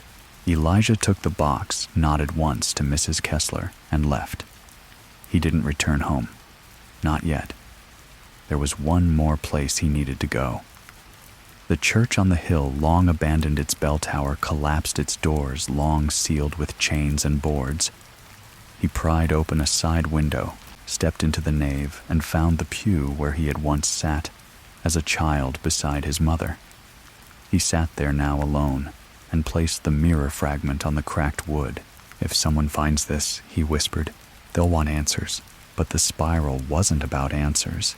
It was about remembrance, about the stories that twisted through time like roots through soil, sometimes buried, sometimes emerging, always growing. Elijah closed his eyes. The air around him shifted, not ominous, not comforting, just aware. He wasn't the final chapter. He had turned the page. Somewhere the next reader had already begun. The old church groaned softly in the breeze that found its way through shattered stained glass and split rafters. Dust danced in thin shafts of light filtering from the holes in the ceiling, and somewhere above a loose piece of tin roof tapped against the frame like a metronome. Elijah sat without speaking for what felt like hours. The mirror shard on the pew beside him didn't glow, didn't move, didn't whisper, and yet it pulsed in his awareness like a beacon. The moment he had stepped inside the church, something ancient had recognized him. Not the God beneath the soil, not May's spirit, but something tied to the land in a subtler way. The spiral was not just a prison for gods or a pattern for memory. It was a language older than stone, a way of speaking to the world. And Elijah now understood how to read it, not with his eyes, but with something deeper. He ran his fingers along the back of the pew, tracing the worn initials carved there, some of them his from decades ago, others unfamiliar, lost to time. The spiral was hidden here too, in scratches and grooves and broken patterns that had no meaning to the untrained eye. But he saw it now. Every space where silence had once lived was filled with intent. Beneath the altar, where the floor had collapsed into the root cellar, was a circle of stone, just barely visible through the cracks. It bore the same spiral reversed yet again and marked with an unbroken ring of iron nails. He moved slowly, carefully descending into the cellar. His boots slipped on the mold-slick steps, but he didn't fall. The air down here was colder. Not damp like he expected, but dry. Preserved. The stone ring pulsed with low energy, and something stirred in the space beyond the stone wall. Elijah turned, brushing away layers of dust and soot, revealing what had once been an archway, now sealed with brick and mortar. A sigil was painted in ash across it, the same as the one in the box, and above it, barely visible in the gloom, was a word, a name. Marin. Not May, not the girl, but the other name, the true one, the name of the spiral's first voice. He staggered back. The hum in his chest hadn't returned, but the air was thick with expectation, as if the land waited to see what he would do next. This wasn't just a chamber. It was a threshold. The church hadn't been abandoned. It had been guarding. Elijah knew he wasn't meant to open that seal. Not yet. Not again. but he also knew it wouldn't stay closed forever. Not unless someone watched it, someone remembered. The binding he'd made in the veil was strong, but the spiral did not sleep. It only turned. He left the cellar and returned to the pew. The mirror shard was still there, but now it reflected something else, not just his face, but a faint figure behind him in the apse dressed in tattered white, barefoot, silent. May, or rather, the idea of her. She did not speak. She only watched. And as he turned to face her, she began to fade not into nothing, but into the light filtering through the cracked dome. Her form split into hundreds of dust motes, rising gently into the rafters like embers from an invisible flame. The mirror cooled. The church fell quiet again. Elijah stood and slid the shard back into his pocket. He had work to do. Not to fight the spiral, not to close it forever. That wasn't how it worked. But to teach, to remember, to be the first line in a new story passed from breath to breath, etched not into stone, but into awareness. Outside, the town was unchanged. Birds called in the treetops. Someone laughed on a distant porch. But the clouds overhead carried the faintest trace of the spiral's curve, and Elijah knew there would be others who saw it, who felt the old patterns stirring again. And when they did, they'd need a voice to guide them. Not a hero, a keeper, and he was ready. Elijah didn't return to the cabin he had rented outside town. He didn't check into a motel or call anyone to explain his absence. He simply drove. Past the edge of the town, past the convenience store with the flickering neon open sign, past the road where he'd first seen the spiral scratched into the dirt by some long-dead animal's path. He drove until he reached a small, weather-beaten farmhouse that stood at the edge of a wide field. Its windows, long boarded its fence, collapsed in several places. This had been his grandfather's house once. Elijah hadn't been back since he was 12, since the summer he watched his mother bury something in the back pasture, swearing him to secrecy. He had forgotten that moment until now. But the spiral doesn't forget. It waits in the marrow, curling itself around what memory tries to suppress. He parked by the gate and walked through the waist-high grass. The air smelled different here, sweet with rot, thick with pollen. The barn out back was half collapsed, the door hanging on a single hinge. The house groaned as he stepped onto the porch, as though remembering the weight of his family line. He pushed open the door, expecting dust cobwebs emptiness. But instead, he found silence. A profound, total stillness, as if the house had been holding its breath since the last time he'd left it. The living room was just as he remembered the green velvet couch with one leg missing. The fireplace stained black from use. The bookshelf filled with pulp novels and field journals, many of them marked with the family's own crest. An etched spiral no one had ever explained to him as a child. He walked to the fireplace, brushing his hand along the mantel, and found the loose brick his mother had shown him once when she thought he wasn't paying attention. He pried it out and reached into the small cavity behind it. Inside, he found a box of matches, a brittle bundle of folded paper, and a smooth, flat stone carved with the same reversed spiral that had haunted his dreams since the veil. He unfolded the paper with care. It wasn't a letter. It was a list. Names, places, dates, all written in the same looping hand, all tied to events in this region spanning nearly a century. In the margins were notations. Spoke to Eliza River Noise. They saw the shape again near Breacher's Hollow. Child woke speaking backwards. Near the bottom was one line underlined in heavy black ink. The boy sees more than he should. He carries it without knowing. It was signed with a name Elijah hadn't seen since he was 5. His mother's mother. An old name. Old blood. The house hadn't just belonged to his grandfather. It had been part of the spiral's path long before Elijah was born. His bloodline was not a coincidence. It was an inheritance. He took the stone and the list and moved through the house until he reached the back door.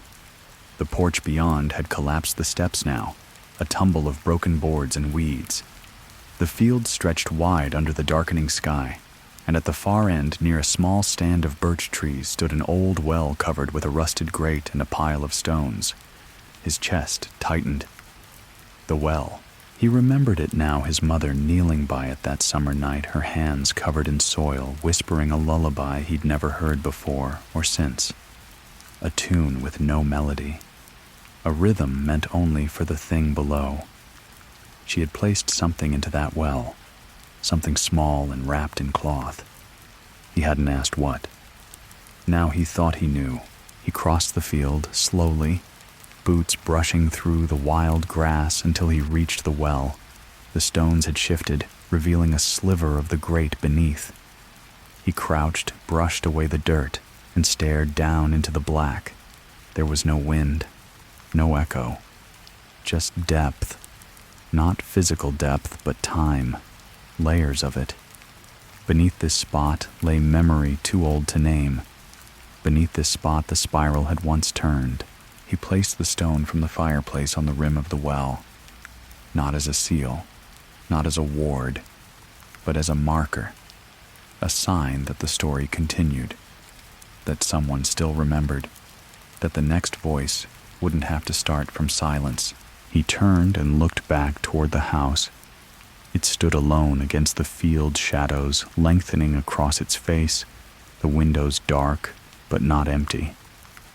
He knew he wouldn't stay there long, but for now it was enough. A resting place, a beginning, because even as the spiral turned onward, it had left something behind in him, a thread connecting all that had been forgotten to all that might yet be remembered.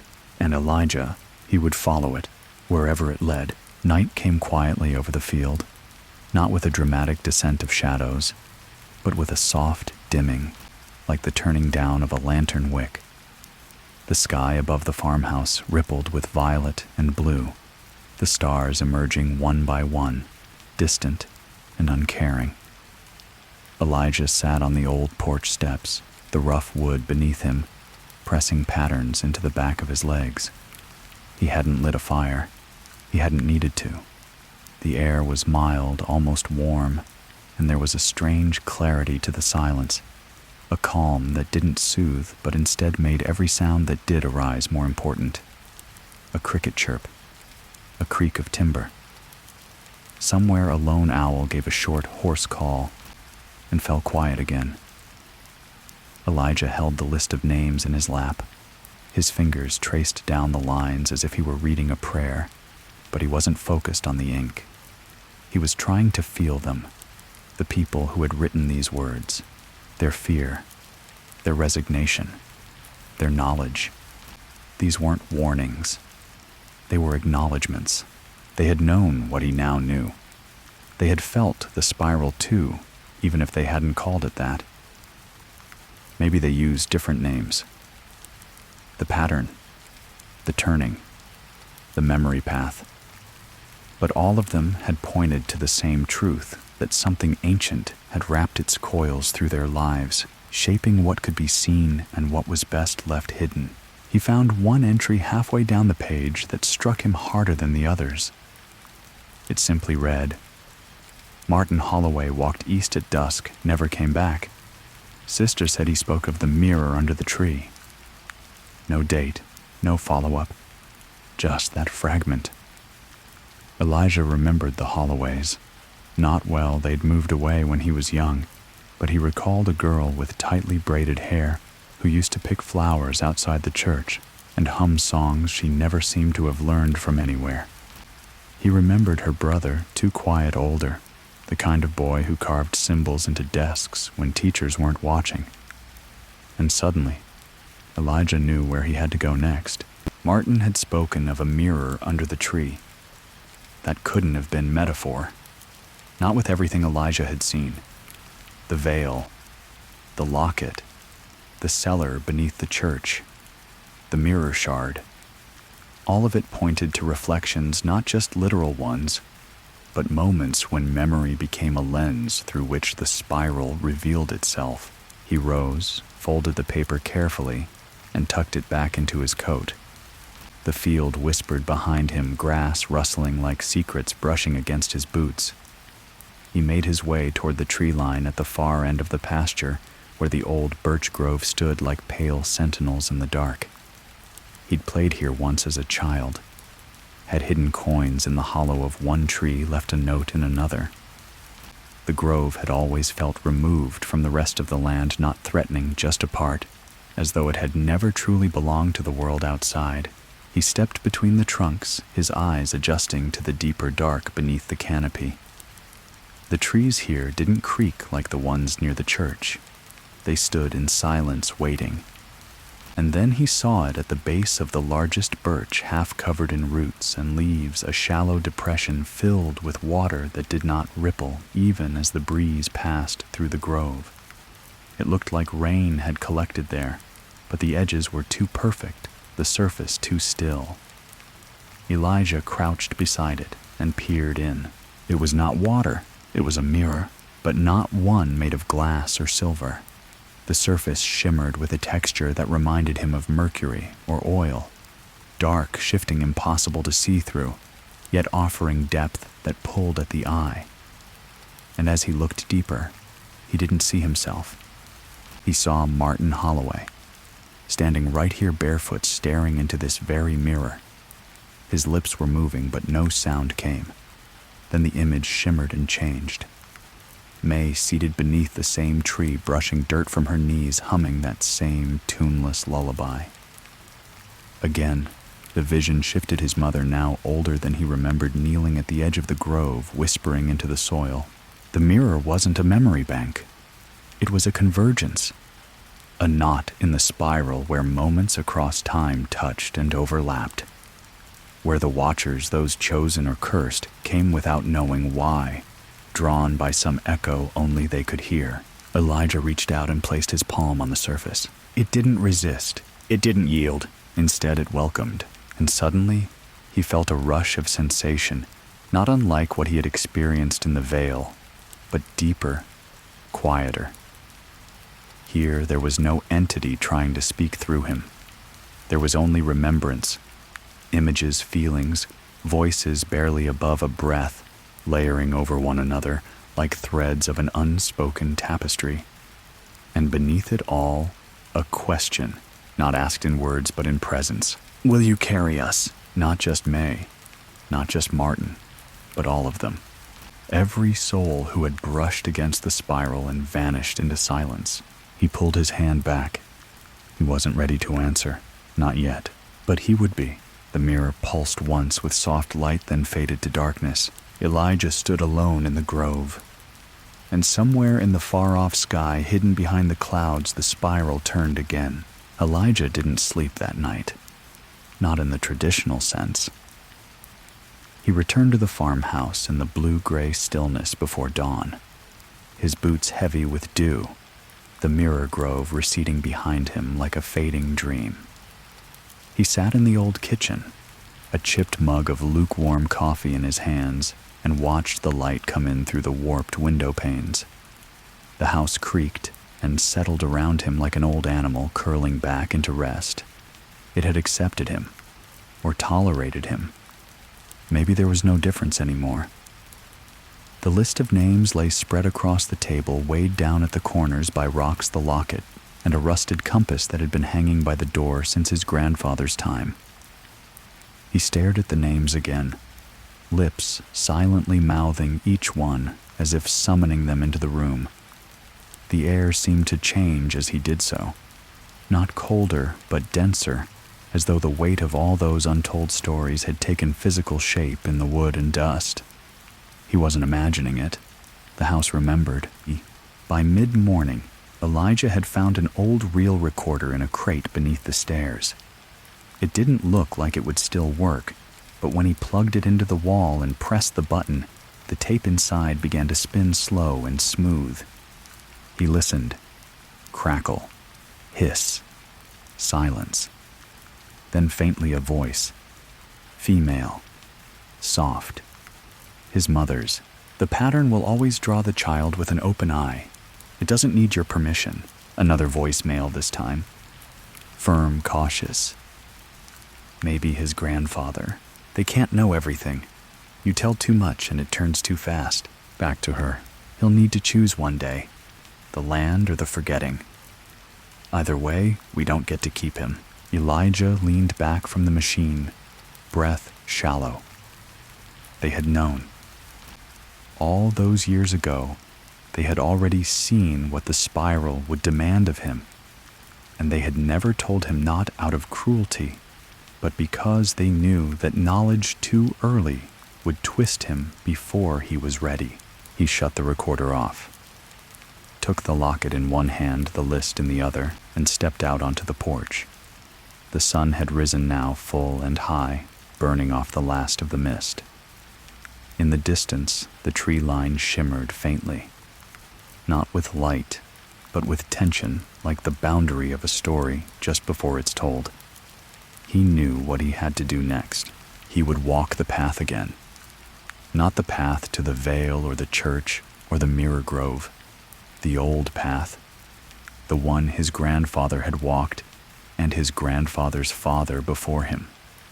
The one that followed the spine of the hills past the old fence rows and crumbled chimneys along routes that no longer appeared on maps.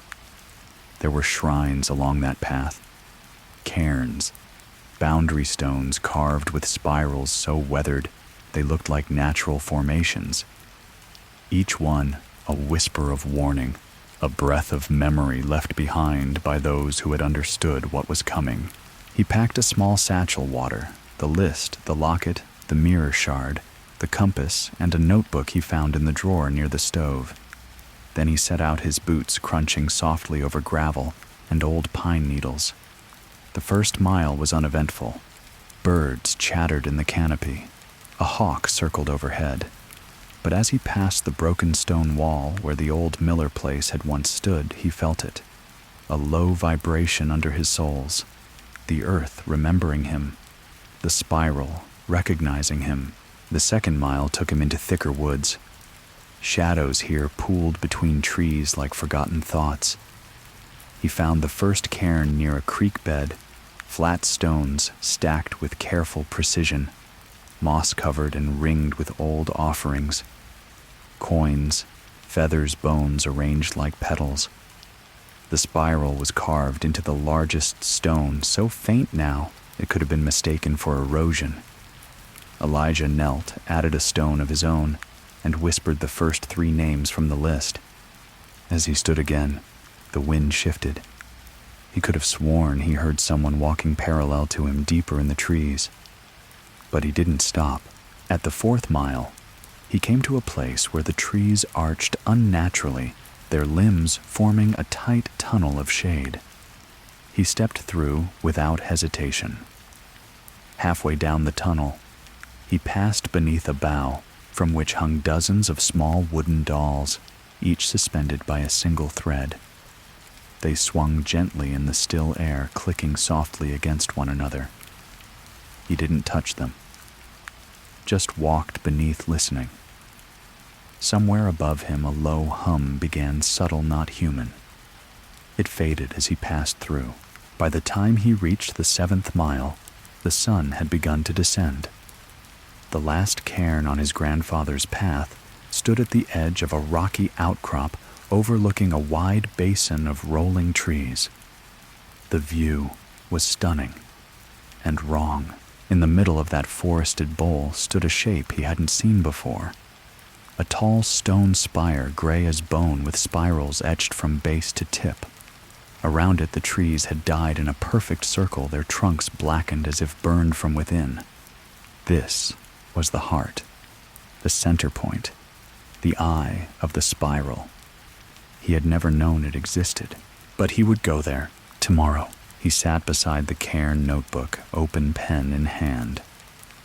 He began to write, not as a warning, but as a map, a testament. a memory to leave behind for whoever would come next. And beneath his words, the earth listened. Elijah woke with a start, though he hadn't meant to sleep. The sky above the outcrop was now a dull pewter, the stars just beginning to flicker through the thickening haze.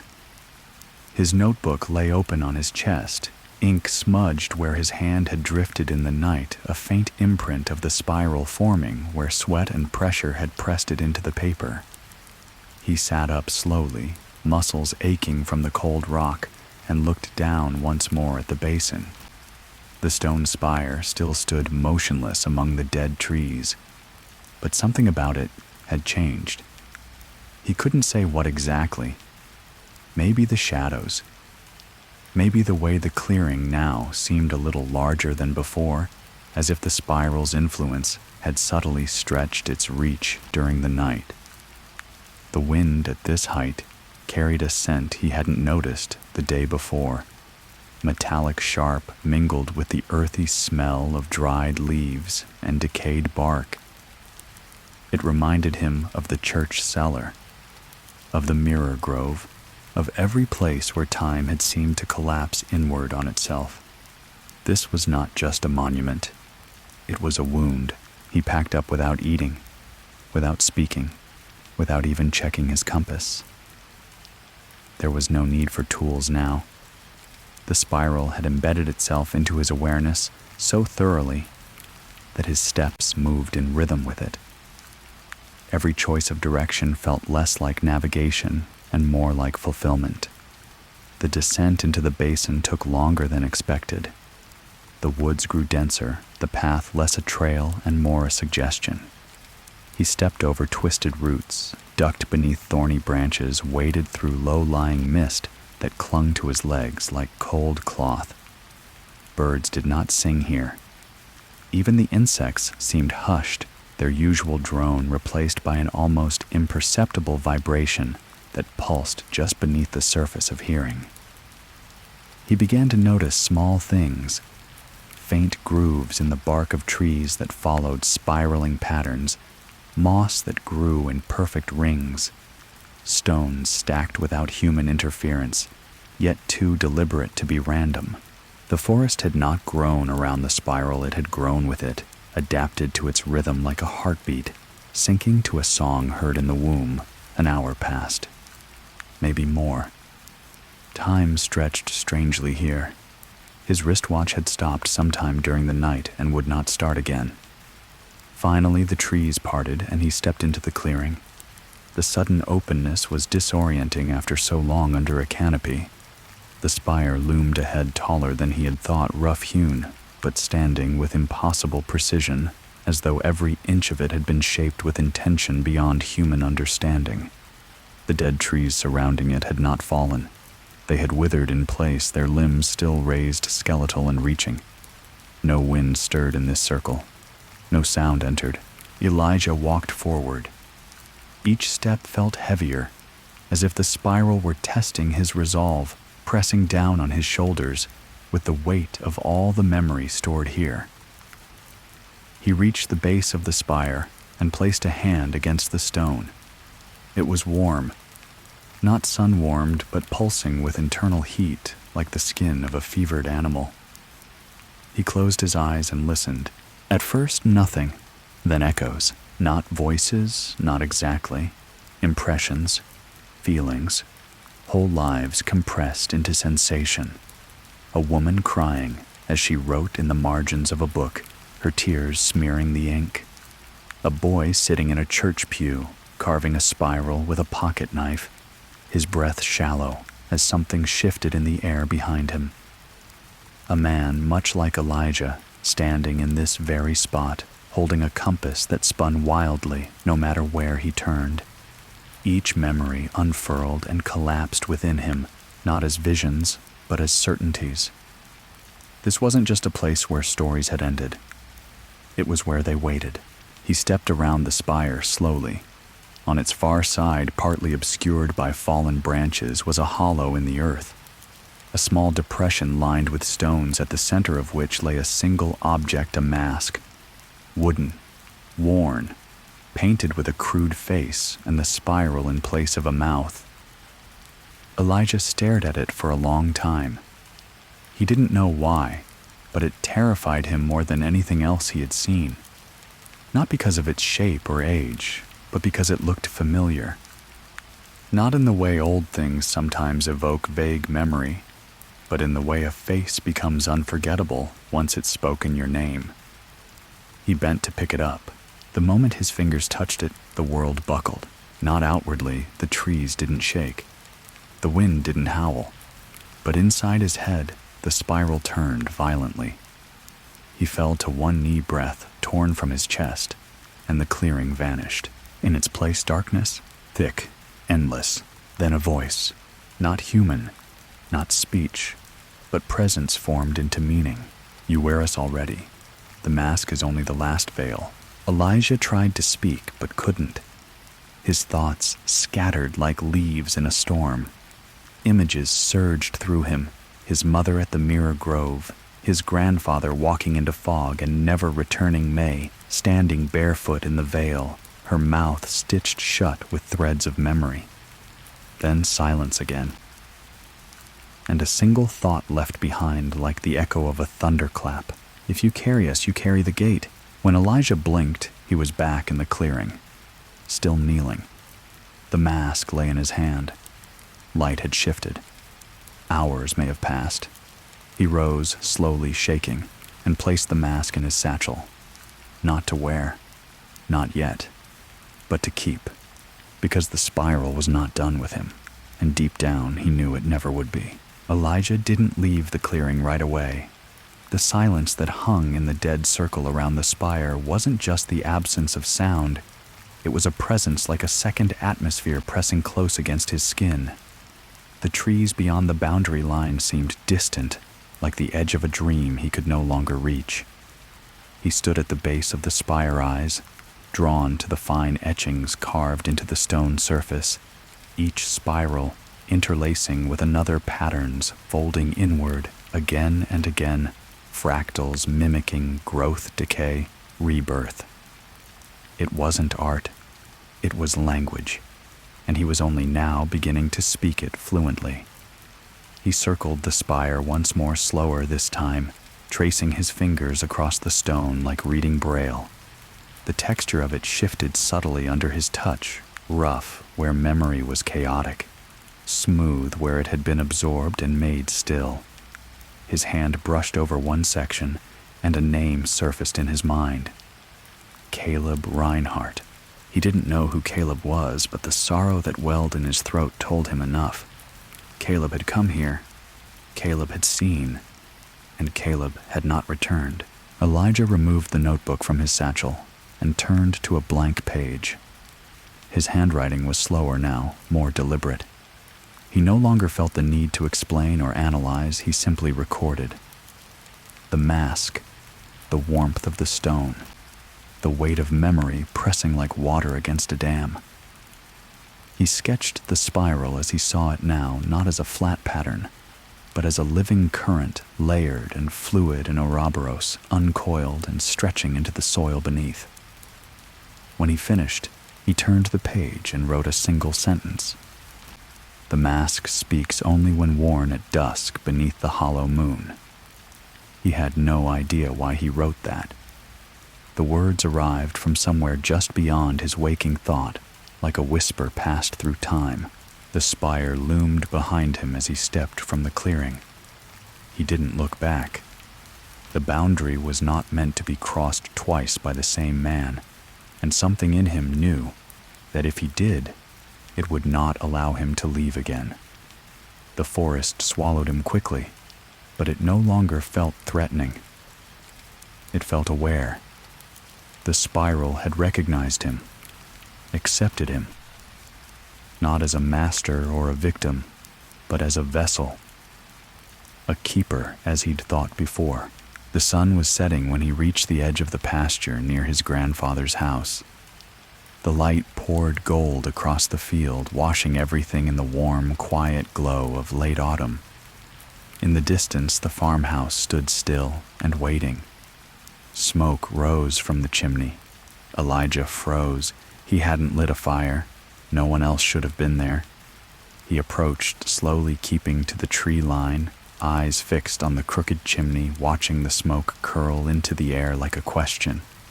As he drew nearer, he saw a figure seated on the porch, a woman, legs crossed at the ankle, hands folded in her lap, face turned toward the setting sun. She looked familiar in a way that made his heart seize. Not his mother, not May. Older, worn by time and silence. She didn't speak as he stepped into the yard, didn't move as he ascended the porch steps. Only when he stood before her did she raise her eyes to meet his. They were pale gray, clouded by age, but sharp with recognition. "Elijah," she said softly. He didn't ask how she knew his name. "You followed the path." "I did." "Did it speak to you?" He hesitated. "Yes, not with words, but yes." She nodded. "Then you understand what comes next." "I think so. I'm supposed to keep it, remember it, pass it on." "It's not just memory," she whispered. "It's anchor. Without someone holding the thread, it unravels. The spiral turns too fast. The world forgets what it's not ready to lose." "Who are you?" he asked. "I was like you," she said. "Before I laid it down. Before I let go. You were a keeper, a witness. For a while." They sat in silence as the last light drained from the sky. A single star blinked into view, then another. The woman stood slowly, joints creaking, and walked to the door. She paused, one hand resting on the frame. "There will be others," she said without turning. "Not many. Not yet. But when they come, show them the path." Then she stepped inside and closed the door behind her. Elijah remained on the porch long after. The spiral didn't pulse inside him as it had before. It no longer needed to. It had settled, coiled gently around his spine, threaded into his breath and heartbeat. He wasn't carrying it anymore. He was it. And the world, though it didn't yet know, had already begun to turn a little slower, held gently in place by a man with soil on his boots, a mask in his bag, and 1,000 stories resting quietly beneath his skin. Elijah entered the farmhouse, once the last traces of sunlight had bled from the horizon. The sky outside remained painted in deep indigo, but within the house everything was cloaked in a thick, familiar darkness, the kind not born from the absence of light, but from the presence of old things, from the echo of days never properly put to rest. The woman was gone. No sign of her remained in the living room, not even the indentation of her weight in the dust-covered cushions. The fire that had burned in the hearth had vanished too, leaving behind only cold ash that hadn't seen a flame in years. Elijah walked through the room in silence, heart calm but not indifferent, and stepped into the kitchen, which smelled faintly of cedarwood and something else, something older. It reminded him of the spiral's scent in the forest clearing, like time left too long in a sealed jar. The kitchen table still held his notebook and compass. The mirror shard glinted faintly from the window light. He opened the book again, and ran his fingers over the last page he had written. Beneath his note about the dusk and the hollow moon, a new line had appeared, not written in his hand. "Tonight is hollow. The mask is listening." He stared at the sentence for a long while, trying to gauge if it had been written earlier, and he had simply overlooked it. But he knew his writing. This wasn't it. The script was thinner, slanted, more rushed. Someone or something had added it, not to frighten him, but to remind him, to prepare him. He retrieved the mask from the satchel and laid it gently on the table. It looked different in the flickering candlelight, less crude, more deliberate. The spiral that formed the mouth had changed slightly too. Where before it had seemed ornamental, now it appeared almost like an opening, a small vortex pulling not air, but thought. His fingers hovered over it, and again he felt that strange sensation, recognition. This mask had not been carved for performance or protection. It had been made for communion, not with gods, not with spirits, but with the spiral itself. He picked it up, held it level with his face, and hesitated. Every instinct screamed to stop, to wait, to ask for more signs, more time. But there were no more signs coming. Time once given does not wait twice. He pressed the mask to his face. The moment the wood touched his skin, everything shifted. The house fell away not violently, not with a jolt, but with the gentle weightlessness of slipping into a deeper layer of dream. He stood not in the kitchen, but in a vast field, the same pasture from earlier, but wrong, reshaped by memory and shadow. The grass here was too tall, the moon too large, hanging low and white like a dead eye. Trees stood at the edges, their trunks bent inward as though bowing.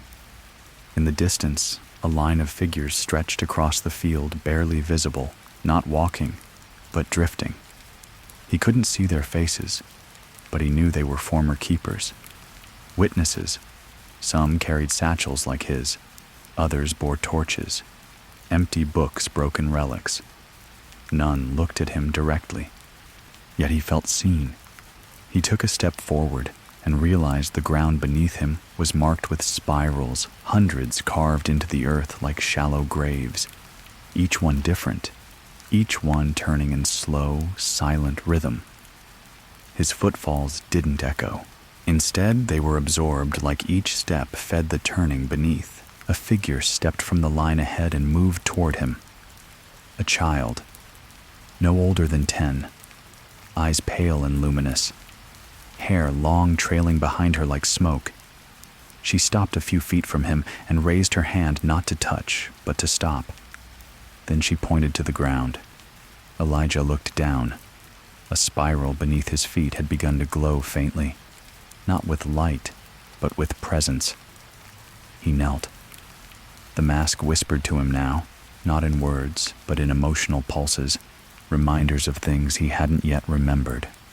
The child stepped back, then vanished into the air, like ash caught in a sudden breeze.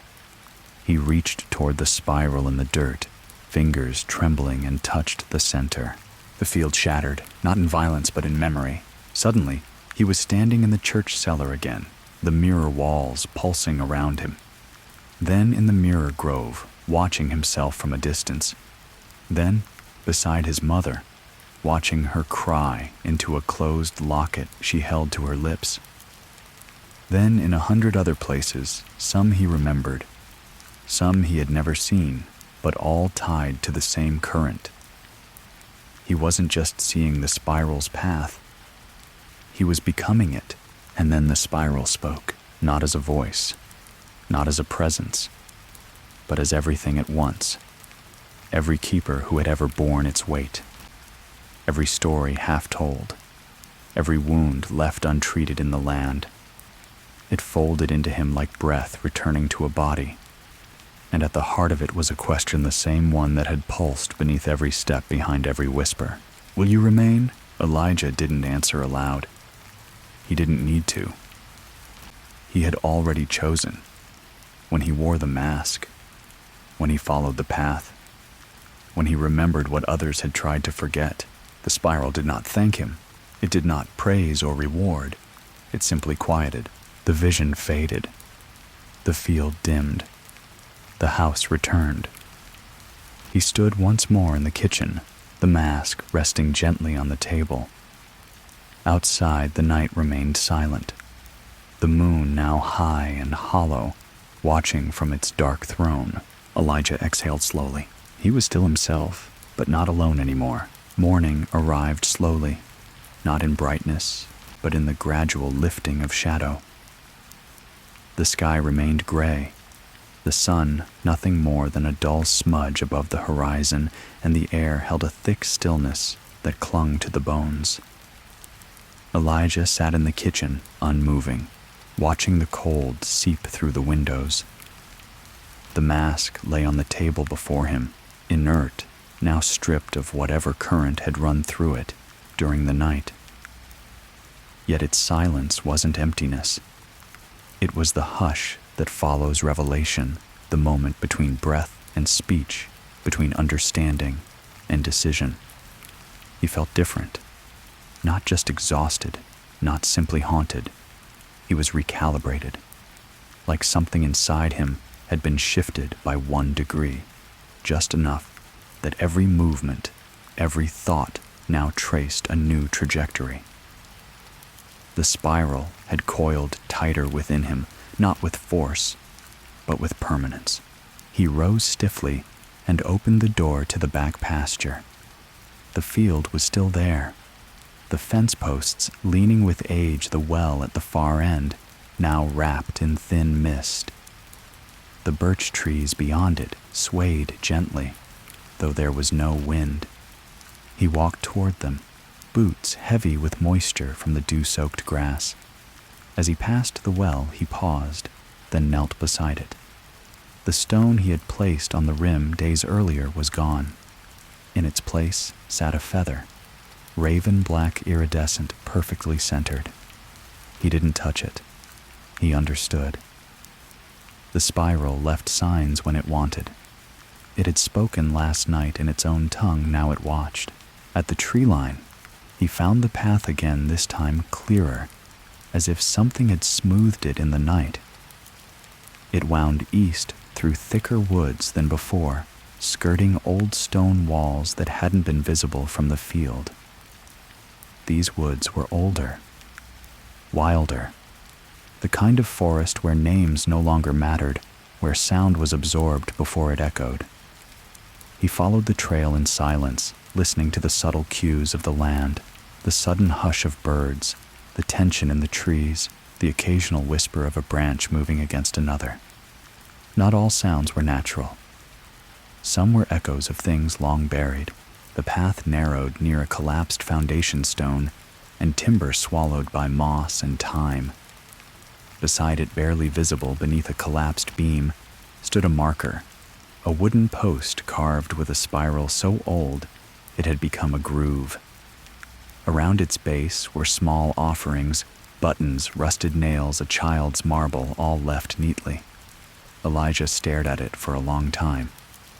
This had been a house, a family. Someone had lived here, held dinners here, rocked infants to sleep, maybe even whispered stories of the spiral without knowing its name. Now only this marker remained. He added a stone to the pile, said nothing, moved on. By midday, the forest opened into a narrow ravine carved by an ancient stream. The water trickled sluggishly, now half frozen, winding its way over stones that had once been part of a larger crossing.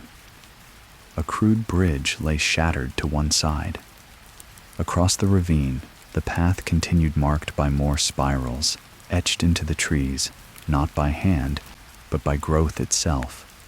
The bark twisted in patterns too symmetrical to be accidental, as though the spiral had bled into the roots and guided the tree from seed to maturity.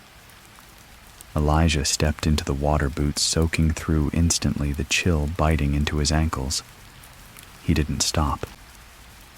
As he climbed the other side, he felt something shift again, like stepping across a border drawn in breath. The air on this side was thinner, colder. He walked for nearly an hour before reaching the old boundary stone. It stood taller than him, covered in lichen, but beneath the green veil, the spiral was clear, deep, perfect, almost glowing. This was an entrance. Not a gate, not a door, but a threshold of memory. He crossed it. Ahead, the forest gave way to a hollow surrounded by low cliffs, a bowl of land where sound fell strangely flat. At its center stood a cabin, weathered gray, clearly abandoned. Yet smoke curled from the chimney. Elijah didn't hesitate. He approached one slow step after another until he stood at the front door. The handle was warm. The door opened easily. Inside the cabin was not empty. A single chair faced the fire. In it sat a man. He looked old, impossibly so, but not broken. His skin was leathered by wind, his eyes bright and quiet. He He turned as Elijah entered and smiled, not with surprise, not with welcome, but with recognition. "Been waiting," the man said. Elijah said nothing, only stepped closer. "You've seen it now," the man continued. "You've walked the full coil. Yes, you understand why we don't speak of it to those who haven't." "I do." The man nodded and gestured to the chair beside him. Elijah sat. The fire cracked softly. Time stilled. "There will come a moment," the man said after a while, "when you'll be asked to hold it for someone else. A stranger maybe. A child. Maybe even someone like I was once. When that moment comes, don't hesitate. Let it pass through you. That's how it survives. Not by force, not by belief, but by trust." Elijah stared into the flames. They burned without consuming the wood. The spiral again. Always returning. Always continuing. "I won't hesitate," he said. The man smiled again, and for a moment he shimmered like heat rising from stone. Then he was gone. Chair empty. Cabin silent. Elijah sat alone, and he understood. The fire in the hearth burned long after the man vanished, its flames dancing gently across the timber walls, casting spiraling shadows that shifted and curved with a rhythm Elijah now recognized instinctively. The cabin itself no longer felt like an ordinary structure. It breathed pulsed, retained warmth in a way that wasn't just about insulation or flame. It was a vessel too, like the spire, like the mask, like Elijah himself. He remained seated silent, listening not to the fire or the forest beyond, but to the deeper silence under all things, the kind of silence that waits patiently to be heard. On the mantel above the fireplace sat a narrow box about the length of a forearm, carved from dark walnut wood and etched along its surface with worn spirals and faded symbols. He hadn't noticed it when he entered, but now it seemed to pulse at the edge of his vision, quietly calling.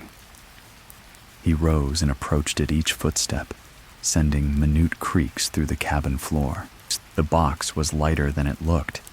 Its lid slid open with the sound of old fabric parting, revealing a length of cloth-wrapped bone, delicate, curved, and yellowed with age. At its center was a small hollow, precisely bored and smoothed, as if by centuries of fingers passing over it. This was not a relic of death, but a tool, a key, one made not to open a door, but to hold memory in place. Elijah didn't know how he knew that, but he did. He turned the bone over in his hands, feeling its balance, and for a brief moment, the room around him rippled, not visually, but with pressure, like a heart skipping a beat. He replaced the object and closed the box. It wasn't time. Not yet. Outside, the forest had stilled. No birds, no wind. Even the distant stream sounded muted, as if the whole hollow had leaned closer to listen. Elijah stepped onto the porch.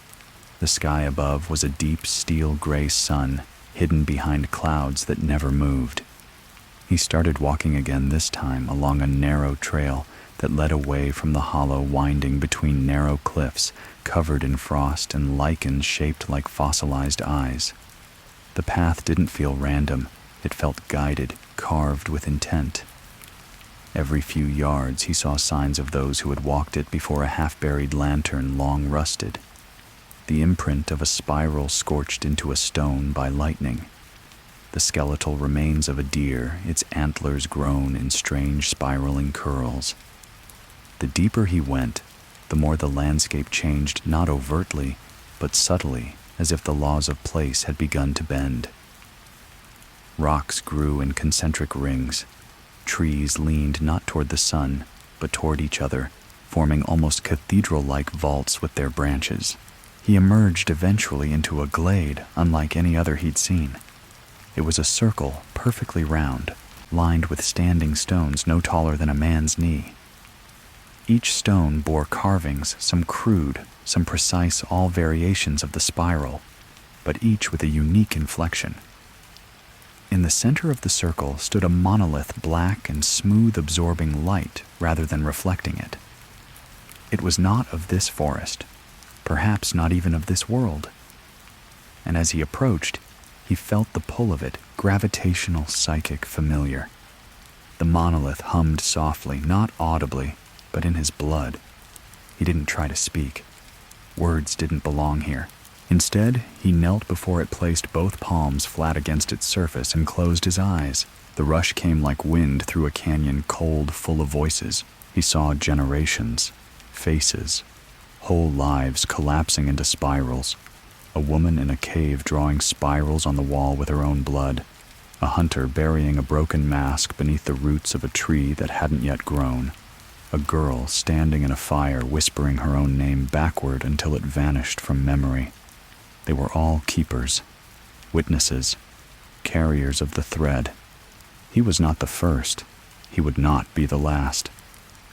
The monolith didn't speak. It remembered. It waited. It confirmed. When he opened his eyes again, the glade was unchanged. But something inside him was not. He rose, heart steady, and turned back toward the trail. He didn't look back at the monolith. He didn't need to. It would always be there, just like the spiral. Elijah descended the narrow trail with the quiet certainty of someone who no longer needed to question direction. The forest had grown darker, not with the fall of night, but with density, with age, with a kind of remembering that thickened the air itself. Moss hung from low branches like funeral drapes, and the ground softened under his steps as if it had been loosened by centuries of footsteps before him. He passed between boulders carved by unseen hands into shapes that suggested purpose, but refused definition. One bent inward like a cupped hand. Another rose sharp like a tongue biting itself. The trees began to thin as he approached a place marked only by silence, not emptiness, but the intentional stillness of a sight, long observed. At the center of this open grove stood an object unlike any he had seen so far, a cradle made entirely of bone. Not crude or macabre, but delicate, sacred. Its shape, shaped not by force, but by ritual. The ribs of animals bent into curves, forming a protective shell around an interior he could not quite see. He approached it carefully, not from fear, but reverence. Inside the cradle lay a bundle of cloth, aged linen, yellowed by time and stained in places with symbols drawn in ash or perhaps ink. He leaned closer, saw that within the cloth was a journal bound with sinew, the leather cover brittle and flaking. He picked it up and opened it slowly. The first page was blank. So was the second. But the third contained a message written in small, trembling script. If you read this, then you've already chosen. Do not look for answers. They are not buried. They are born. The next several pages were filled with sketches, spiral variations, glyphs that looked like maps. Then a drawing of the monolith he had just visited, and finally a sequence of symbols arranged like constellations. He recognized one of them. It matched the mark on the mirror shard he had carried with him from the church cellar. He retrieved the shard from his satchel and held it above the page. The reflection did not mimic the room it bent, showing a different place entirely. A valley choked with mist, a lake like black glass, and standing at its edge a figure cloaked in robes stitched with spirals. The mirror did not lie. It remembered. It offered direction, not in space but in when. He carefully wrapped the journal and placed it in his pack. The air around him had grown colder, not just in temperature, but in color, as though the saturation of the world had been drained. The forest now stood in monochrome. He passed a tree, whose bark peeled back in thin curling layers, revealing beneath it not wood, but bone. The birds, long silent, began to whisper again, but their calls were reversed, rising in backward melody, like a hymn played in rewind. He didn't cover his ears. He listened. Every sound held meaning now. Ahead, the path split. One fork wound upward toward a range of jagged cliffs. The other descended into a marsh where the mist rose thick as breath. He turned left toward the mist. The trail narrowed until it was little more than a seam between reeds. The water was shallow but cold, and each step sent ripples that shimmered with unnatural light, revealing shapes beneath the surface faces perhaps, or masks sunk long ago, and now watching. Dragonflies hovered overhead, but their wings buzzed like flutes, each flicker a different note, creating a song he somehow remembered hearing before. The path ended at the edge of the lake he had seen in the mirror. Vast and black, the surface did not move even with the wind. Across it stood a figure, just as the mirror had shown. Elijah did not call out. He stepped forward until his boots met the water's edge, then waited. The figure across the lake raised its arm, not a greeting, but a beckoning. He understood. He removed his satchel, took the mirror, the mask, the feather from the well, the journal, and one by one, he placed them in the water where they did not sink, but floated, circling gently, forming a spiral on the lake's surface. Then he stepped in. The lake was colder than any water he'd ever felt. Not just physically, it touched memory, pulling sensation from bone and blood. He waded forward deeper until the water touched his chest. And still, he walked. The spiral drifted behind him now, the objects spinning slowly, as if in orbit. The figure across the lake remained still. Closer now, Elijah saw its face, or rather its absence. It wore a mask. Not wooden, not human. A mask of glass behind which stars moved like eyes. He stopped a few paces away. Neither spoke. Then the figure raised a hand and pointed downward. Elijah looked into the water. There, beneath the surface, was the nameless grave. A pit of earth surrounded by stone, and within it, bones that shimmered like moonlight on steel. At its center, the spiral burned, not in flame, but in form, endless, consuming birthing. He understood then he was not meant to find it. He was meant to remember it, to bury it again, not with dirt, but with self. He took a breath, stepped forward, and let the water take him. The cold closed around Elijah, like the clasp of a hand, long dead, not violent, but absolute. There was no sound beneath the surface of the lake, only pressure and pulse. His body resisted at first, lungs tightening limbs, burning with the need for breath. But as he sank deeper, something within him let go. Not of life, but of its singularity. He was no longer just Elijah. He was one thread in a pattern far older than language. The darkness around him did not feel empty. It was saturated with memory, thick with the echo of voices once silenced, now whispering again. He opened his eyes beneath the water and saw not the bottom of a lake, but a sky turned upside down. Above him, below him, spiraled galaxies, not stars, but memories' whole lives caught in the coil spinning outward from the nameless grave at the lake's heart.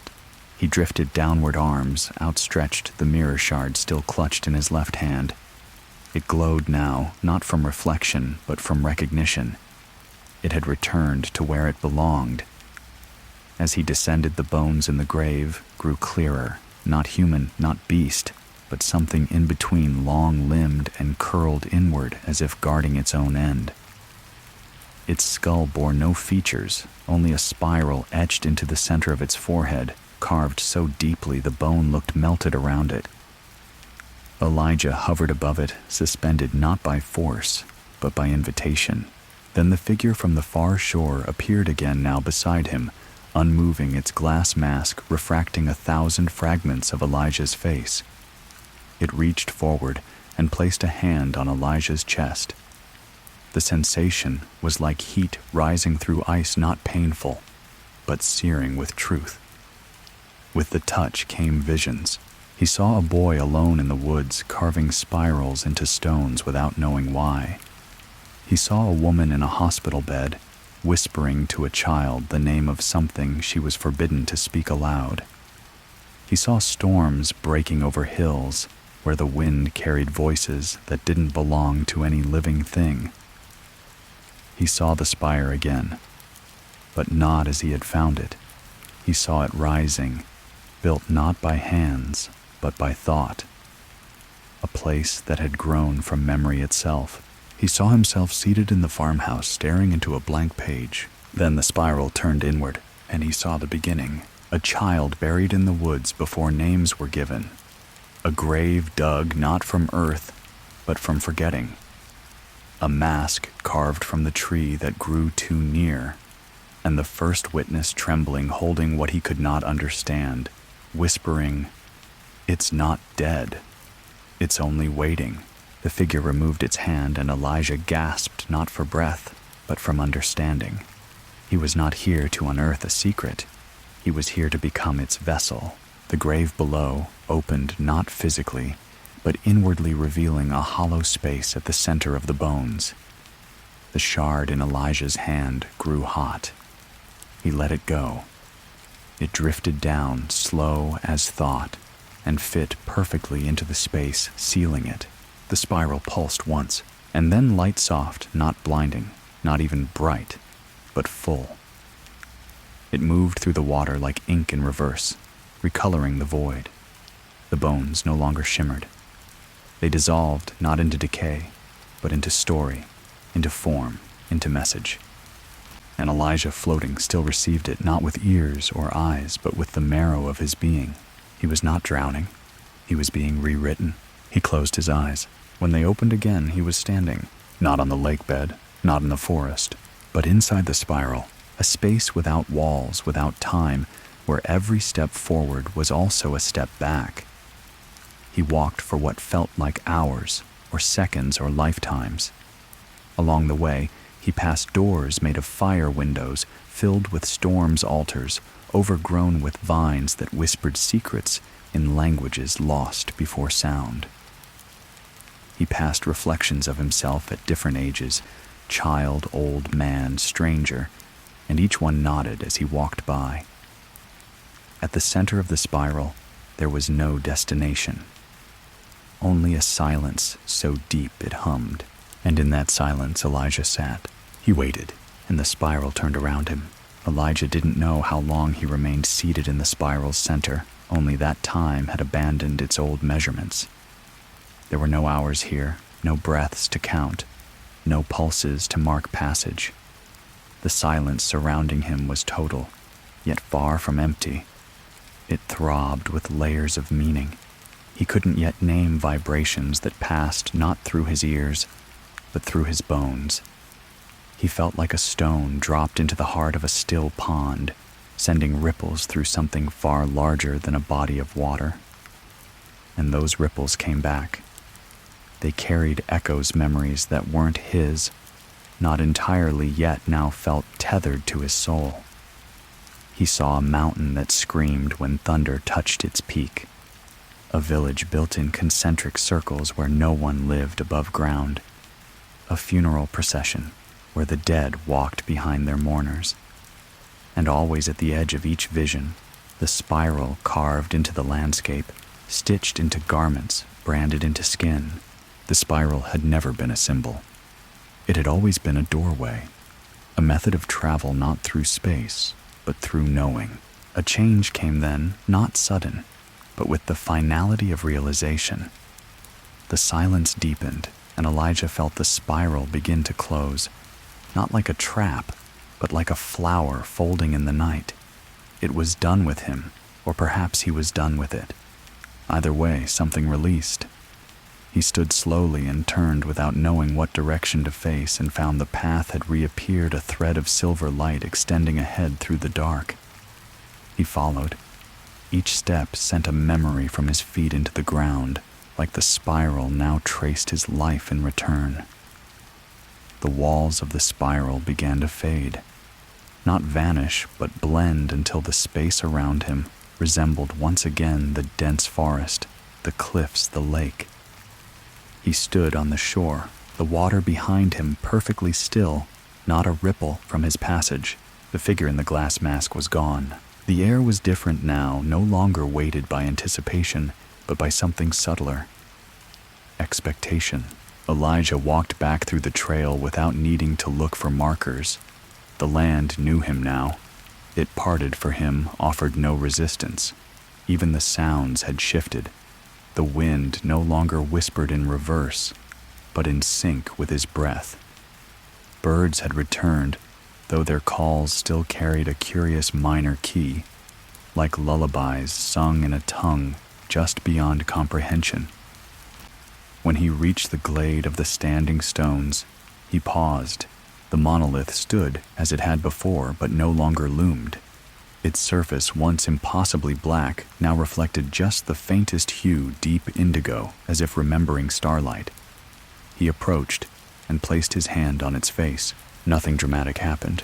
No visions, no voices, just warmth, recognition. He whispered not a prayer, but a promise. "I'll carry it now." Then he turned from the monolith and continued through the forest. By the time he reached the cabin, in the hollow night had returned, but not the night he knew. The stars above had shifted subtly.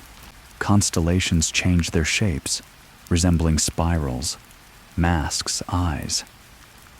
Inside the cabin, the fire had burned down to embers, but the chair by the hearth still radiated warmth.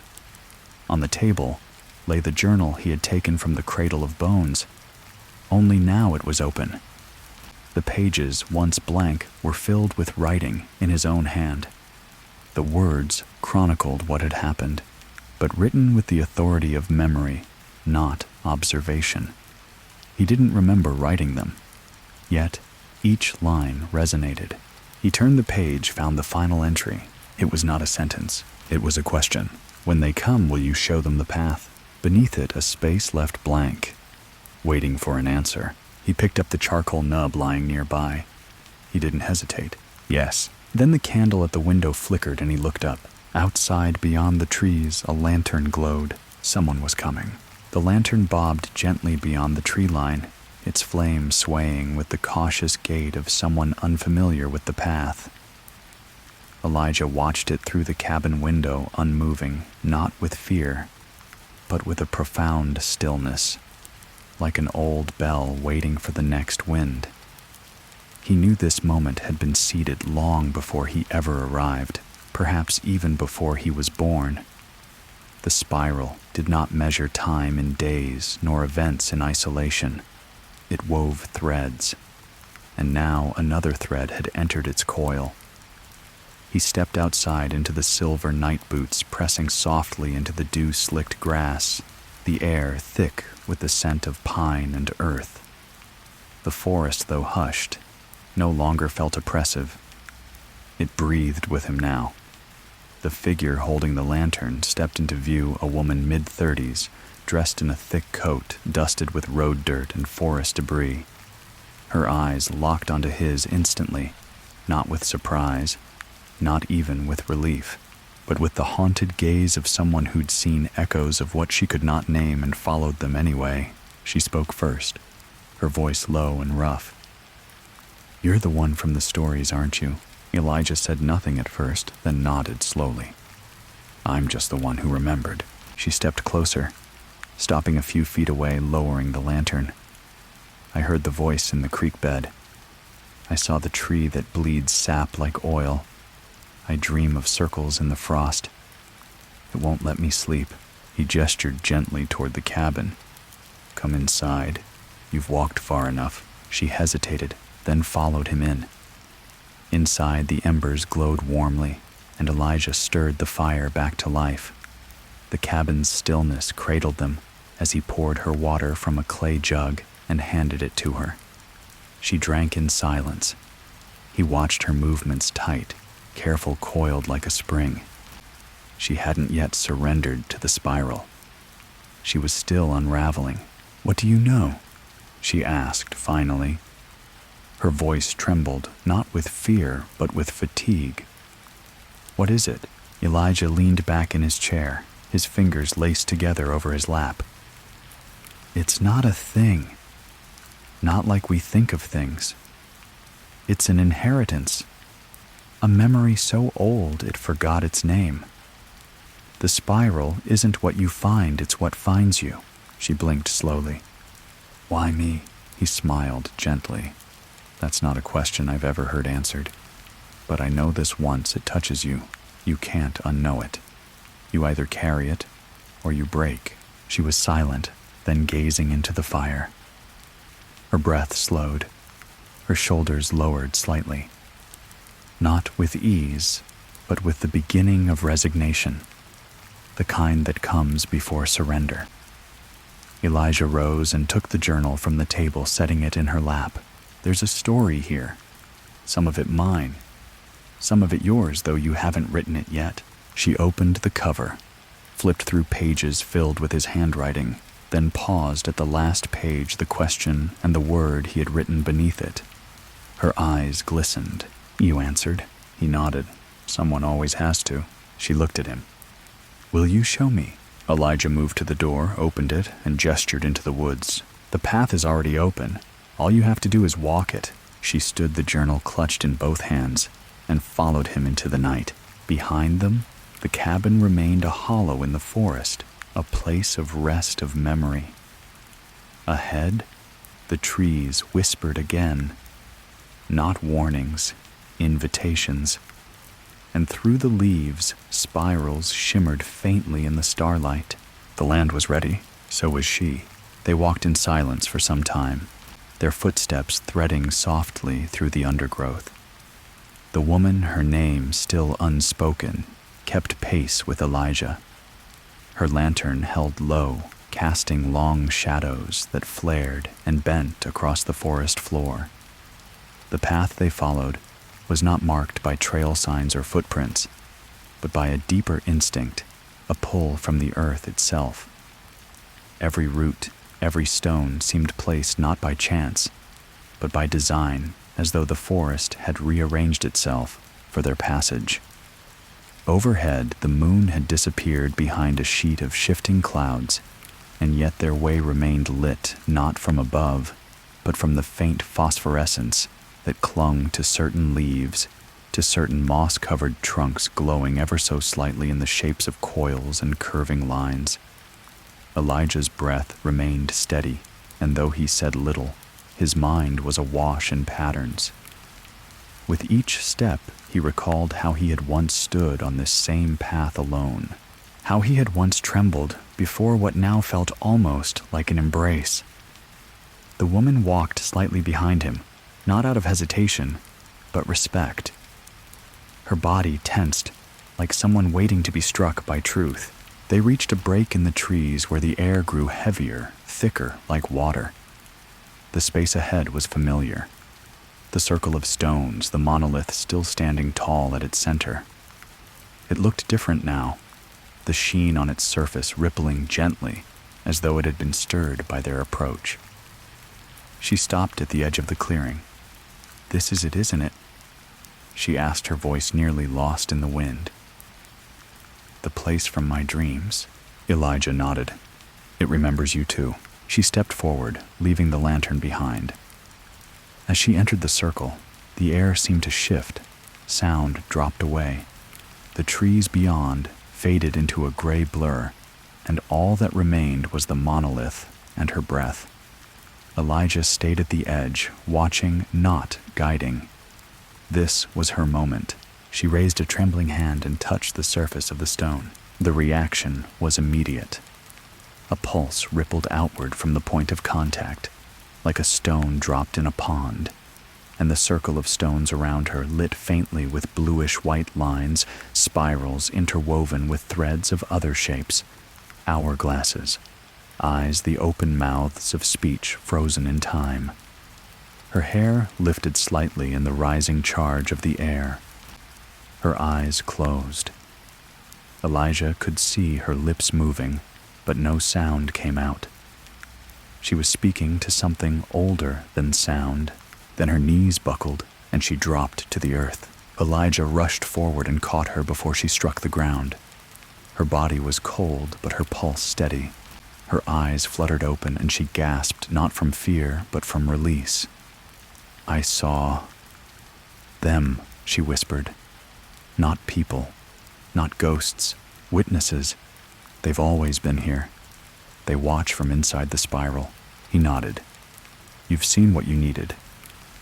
But it won't be all at once. It'll come in pieces, dreams, flashes. That's how it begins." She looked up at him, eyes wide and vulnerable. "Why do they choose us?" "Because we listen." A long silence passed between them. Then she stood steadied herself and walked back to the edge of the circle. She looked down at her hands as though seeing them for the first time. "It's inside now," she said quietly. "Like a thread pulling on something I can't name." Elijah offered a small smile. "Welcome to the pattern." Together, they left the clearing, the monolith fading behind them into shadow. As they walked, the wind picked up through the trees again this time, carrying not whispers of warning, but of welcome. The spiral had marked her now. She was not just a traveler. She was a bearer. And like him, she would come to understand that bearing didn't mean holding a burden. It meant becoming a bridge, one between what was forgotten and what might be remembered again. The path behind them vanished closed, like a wound healed over. But ahead, new trails would form, others would come, and when they did, she would be ready. The return to the cabin was quieter, but not from silence. Rather, it was filled with a fullness that made words feel unnecessary. The woman Elijah now knew her name was Maeve, though neither had spoken it aloud, walked with a newfound steadiness, as if each step anchored her more deeply into the land that had summoned her. The forest no longer loomed. Its trees, once watchers, now stood like sentinels in reverence. The moss, once slick and cold, now cushioned their steps. The wind whispered still, but its language had softened into something closer to song. By the time they reached the hollow, the stars had begun to pulse faintly, their positions slightly different from when the night had begun. Not visibly shifted, but reordered like someone had drawn the same sky from a memory, with new intention.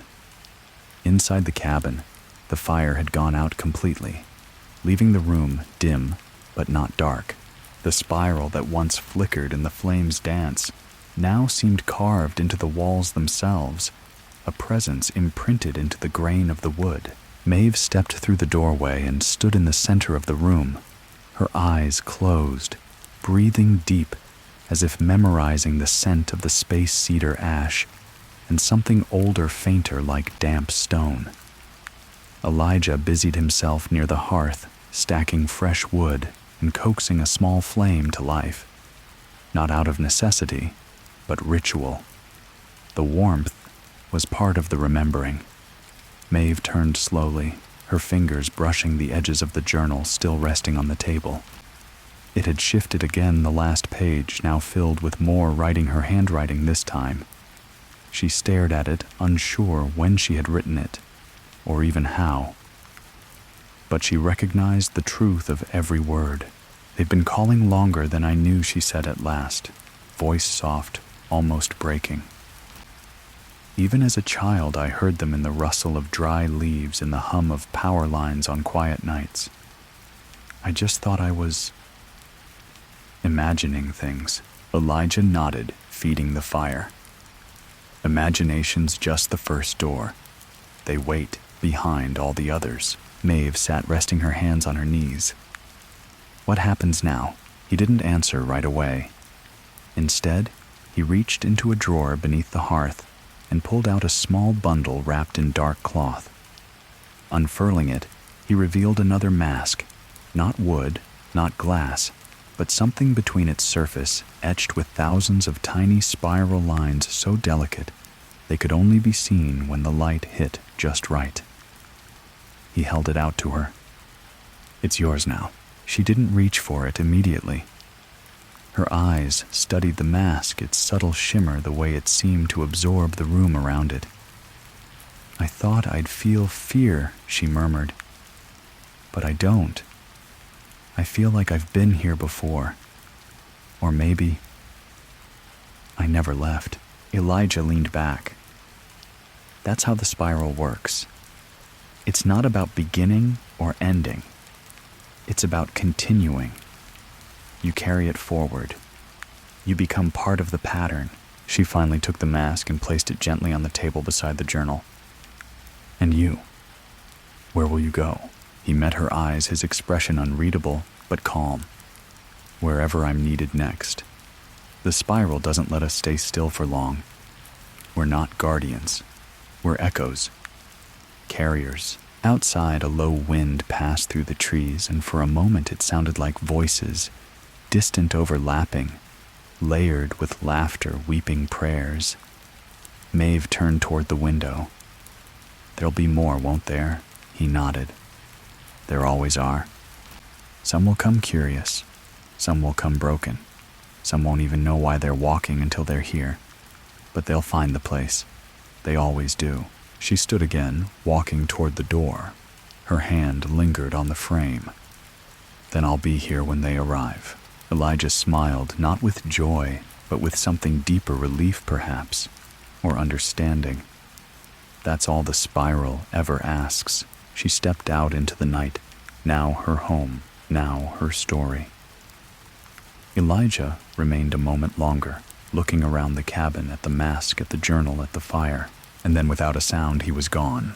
The next morning arrived without fanfare, ushered in not by sunlight streaming through windows, but by the soft gray of mist curling at the forest's edge.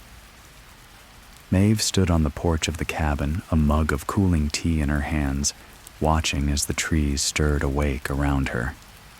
Birds called in muted tones, their songs strangely rhythmic, as if they too knew the shape of the spiral. Behind her, the fire crackled softly within the hearth, its warmth still clinging to the bones of the room. The mask rested beside the journal, untouched since last night, yet not forgotten.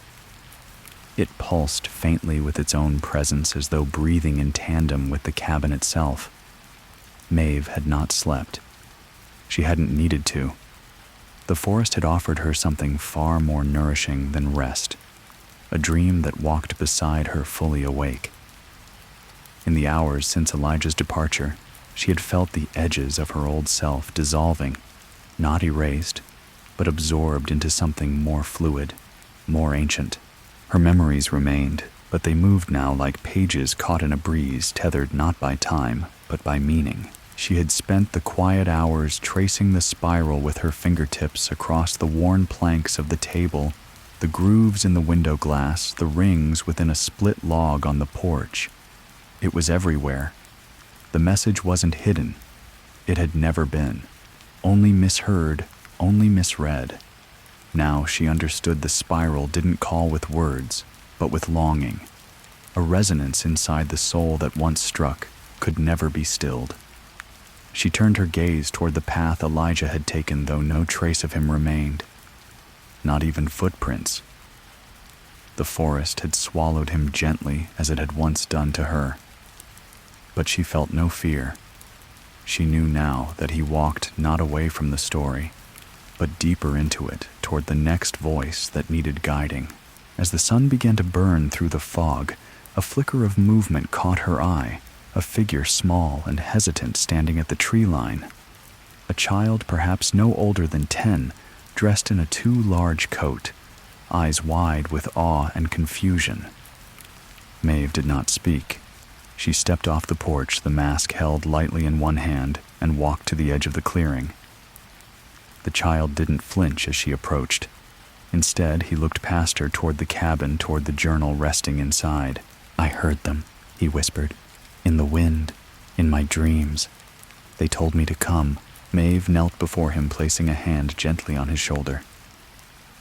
"You're not lost," she said softly. "You're where the story begins." Behind them, the cabin waited not just a building, but a heart of memory pulsing with the promise of revelation. The spiral had turned again. The witness had arrived, and Maeve, now the bearer, opened the door and let him in. The pattern would continue. The path would remain, and the forest would whisper to the next traveler when the time was right, as it always had, as it always would. And now, as the forest settles and the fire dims low, your eyes grow heavier with the weight of the spiral's rhythm. It isn't fear that lingers now, but a sense of something old and patient resting just beneath the skin of the world. The kind of presence that watches not to judge, but to remember. You've walked alongside Elijah, felt the hush of ancient trees, touched the edge of truths buried deep beneath names and years. And in doing so, you've carried the story forward, thread by thread. Perhaps tomorrow, when the light spills through your window and the dreams start to slip away, you'll wonder if it was only a tale, a whisper in the night.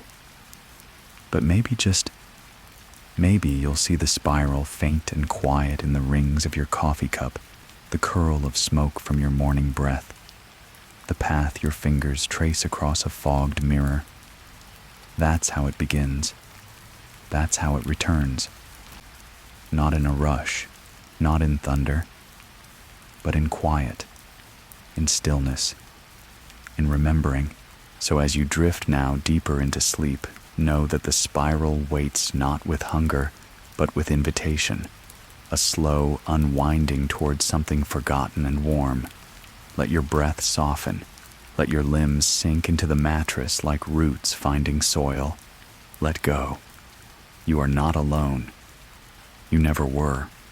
The spiral has you, and it always will. By the time he reached the cabin, in the hollow night had returned, but not the night he knew. The stars above had shifted subtly. Constellations changed their shapes, resembling spirals, masks, eyes. Inside the cabin, the fire had burned down to embers, but the chair by the hearth still radiated warmth. On the table lay the journal he had taken from the cradle of bones. Only now it was open. The pages, once blank, were filled with writing in his own hand. The words chronicled what had happened, but written with the authority of memory, not observation. He didn't remember writing them, yet each line resonated. He turned the page, found the final entry. It was not a sentence, it was a question. When they come, will you show them the path? Beneath it, a space left blank, waiting for an answer. He picked up the charcoal nub lying nearby. He didn't hesitate. Yes. Then the candle at the window flickered and he looked up. Outside, beyond the trees, a lantern glowed. Someone was coming. The lantern bobbed gently beyond the tree line, its flame swaying with the cautious gait of someone unfamiliar with the path. Elijah watched it through the cabin window, unmoving, not with fear, but with a profound stillness, like an old bell waiting for the next wind. He knew this moment had been seeded long before he ever arrived, perhaps even before he was born. The spiral did not measure time in days nor events in isolation. It wove threads, and now another thread had entered its coil. He stepped outside into the silver night boots, pressing softly into the dew-slicked grass, the air thick with the scent of pine and earth. The forest, though hushed, no longer felt oppressive. It breathed with him now. The figure holding the lantern stepped into view, a woman mid-30s, dressed in a thick coat dusted with road dirt and forest debris.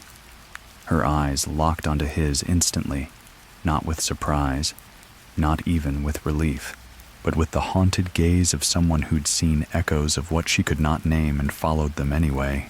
She spoke first, her voice low and rough. "You're the one from the stories, aren't you?" Elijah said nothing at first, then nodded slowly. "I'm just the one who remembered." She stepped closer, stopping a few feet away, lowering the lantern.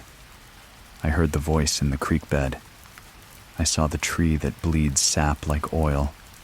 I dream of circles in the frost. It won't let me sleep." He gestured gently toward the cabin. "Come inside. You've walked far enough." She hesitated, then followed him in.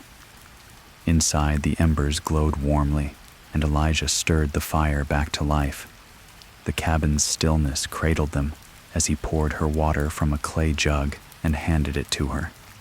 She drank in silence. He watched her movements tight, careful, coiled like a spring. She hadn't yet surrendered to the spiral. She was still unraveling. "What do you know?" she asked finally. Her voice trembled, not with fear, but with fatigue. "What is it?" Elijah leaned back in his chair, his fingers laced together over his lap. "It's not a thing. Not like we think of things. It's an inheritance. A memory so old it forgot its name. The spiral isn't what you find, it's what finds you." She blinked slowly. "Why me?" He smiled gently. "That's not a question I've ever heard answered. But I know this once it touches you, you can't unknow it. You either carry it, or you break." She was silent, then gazing into the fire. Her breath slowed. Her shoulders lowered slightly. Not with ease, but with the beginning of resignation. The kind that comes before surrender.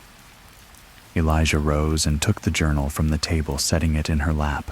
"There's a story here. Some of it mine. Some of it yours, though you haven't written it yet." She opened the cover, flipped through pages filled with his handwriting, then paused at the last page, the question and the word he had written beneath it. Her eyes glistened. "You answered." He nodded. "Someone always has to." She looked at him. "Will you show me?" Elijah moved to the door, opened it, and gestured into the woods. "The path is already open. All you have to do is walk it." She stood, the journal clutched in both hands, and followed him into the night. Behind them, the cabin remained a hollow in the forest, a place of rest, of memory. Ahead, the trees whispered again. Not warnings, invitations.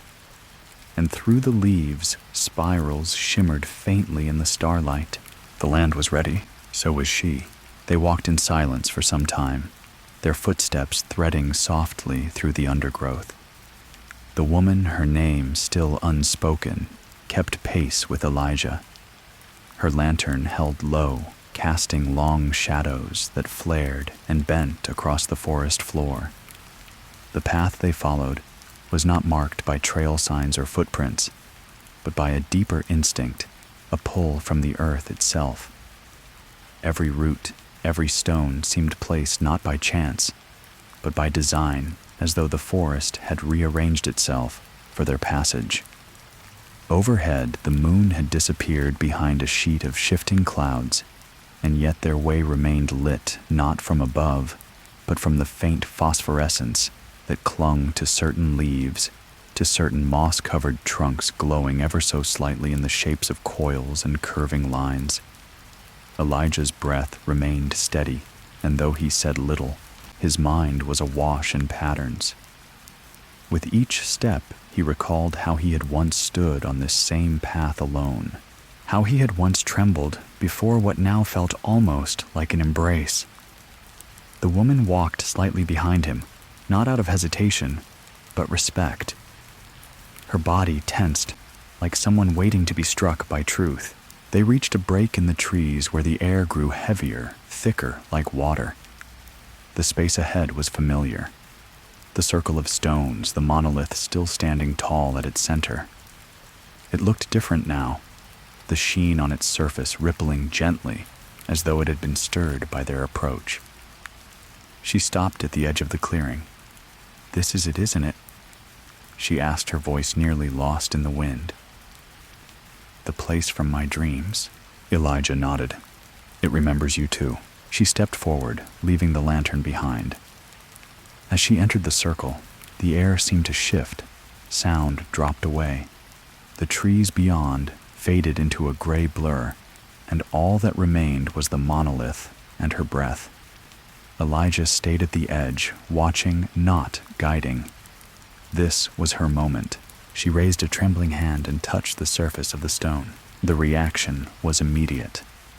A pulse rippled outward from the point of contact, like a stone dropped in a pond, and the circle of stones around her lit faintly with bluish-white lines, spirals interwoven with threads of other shapes, hourglasses, eyes the open mouths of speech frozen in time. Her hair lifted slightly in the rising charge of the air. Her eyes closed. Elijah could see her lips moving, but no sound came out. She was speaking to something older than sound. Then her knees buckled, and she dropped to the earth. Elijah rushed forward and caught her before she struck the ground. Her body was cold, but her pulse steady. Her eyes fluttered open, and she gasped not from fear, but from release. "I saw them," she whispered. "Not people, not ghosts, witnesses. They've always been here. They watch from inside the spiral." He nodded. "You've seen what you needed. But it won't be all at once. It'll come in pieces, dreams, flashes. That's how it begins." She looked up at him, eyes wide and vulnerable. "Why do they choose us?" "Because we listen." A long silence passed between them. Then she stood steadied herself and walked back to the edge of the circle. She looked down at her hands as though seeing them for the first time. "It's inside now," she said quietly. "Like a thread pulling on something I can't name." Elijah offered a small smile. "Welcome to the pattern." Together, they left the clearing, the monolith fading behind them into shadow. As they walked, the wind picked up through the trees again this time, carrying not whispers of warning, but of welcome. The spiral had marked her now. She was not just a traveler. She was a bearer. And like him, she would come to understand that bearing didn't mean holding a burden. It meant becoming a bridge, one between what was forgotten and what might be remembered again. The path behind them vanished closed, like a wound healed over. But ahead, new trails would form, others would come, and when they did, she would be ready. The return to the cabin was quieter, but not from silence. Rather, it was filled with a fullness that made words feel unnecessary.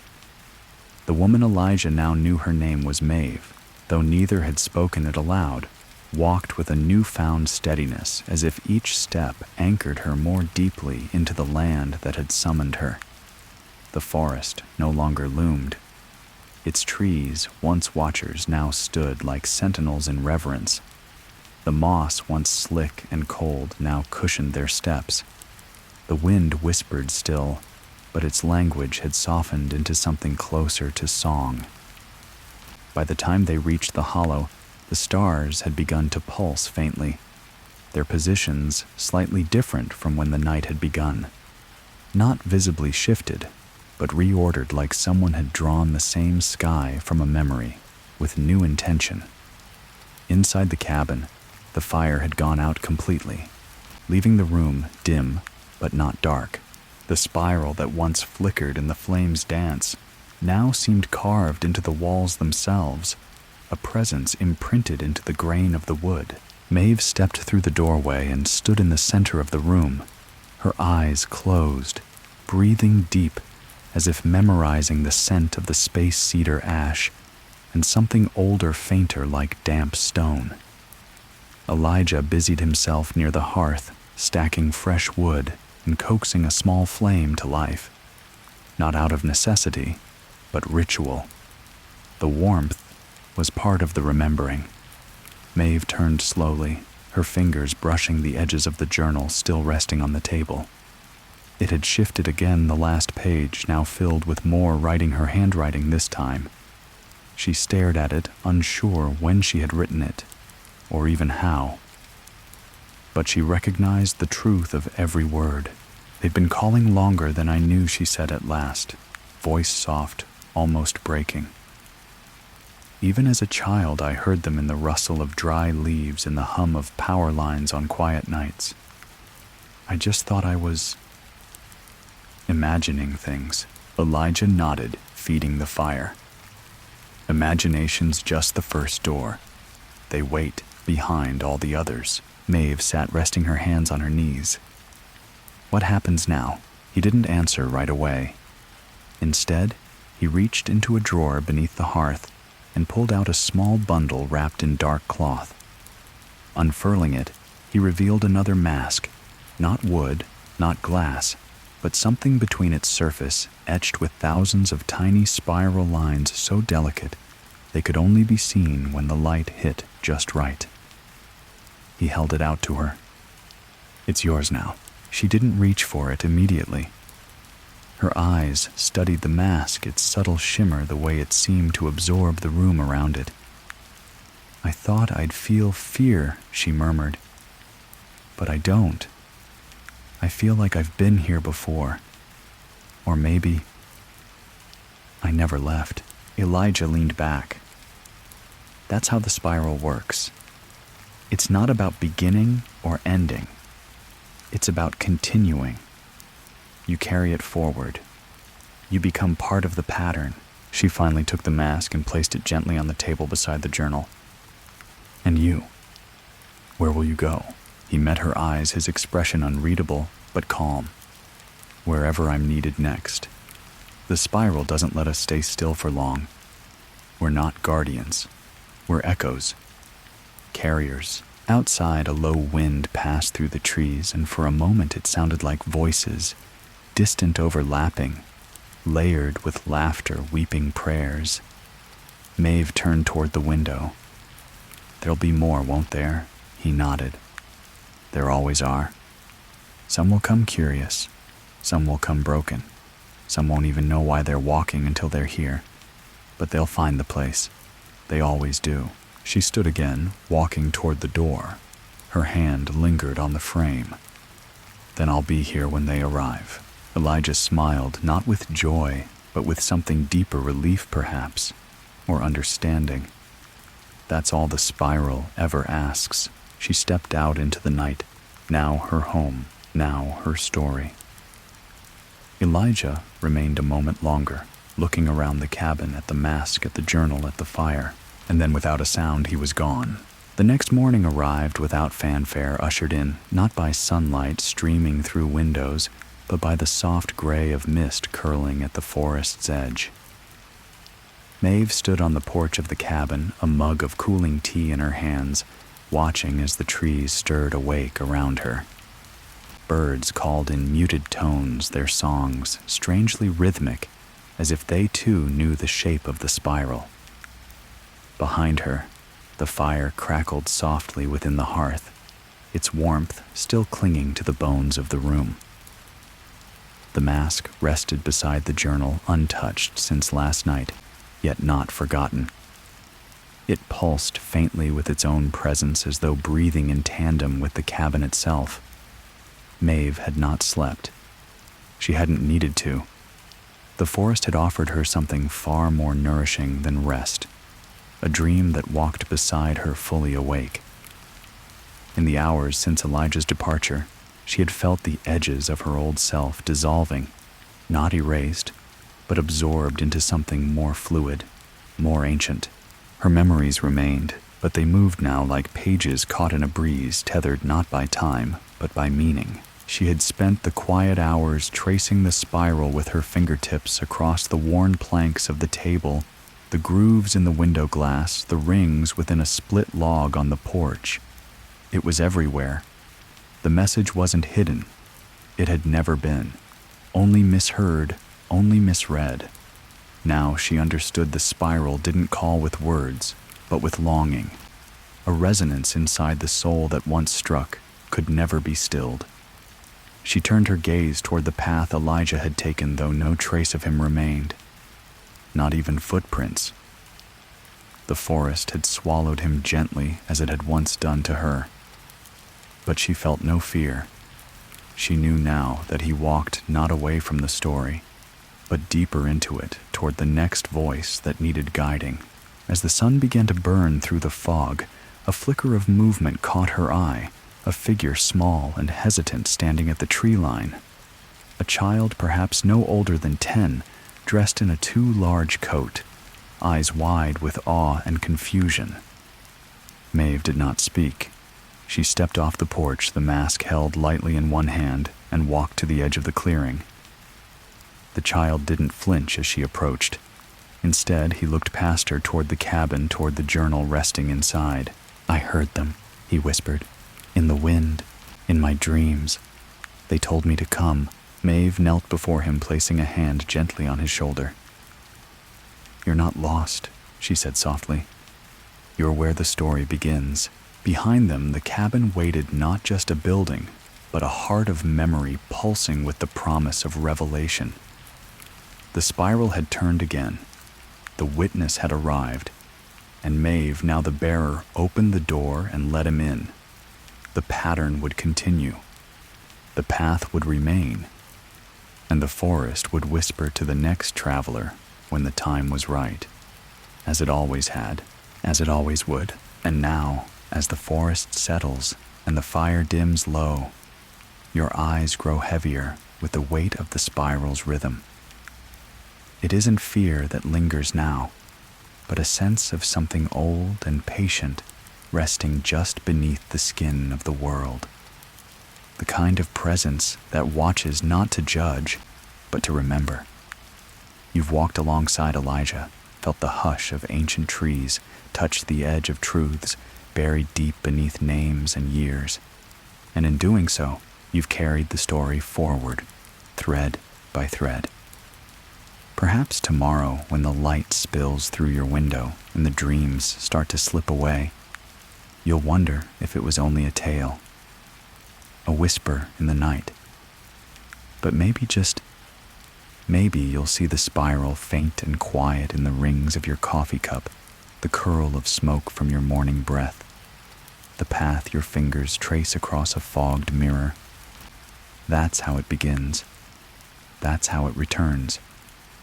Not in a rush, not in thunder, but in quiet, in stillness, in remembering. So as you drift now deeper into sleep, know that the spiral waits not with hunger, but with invitation, a slow unwinding towards something forgotten and warm. Let your breath soften. Let your limbs sink into the mattress like roots finding soil. Let go. You are not alone. You never were. The spiral has you, and it always will.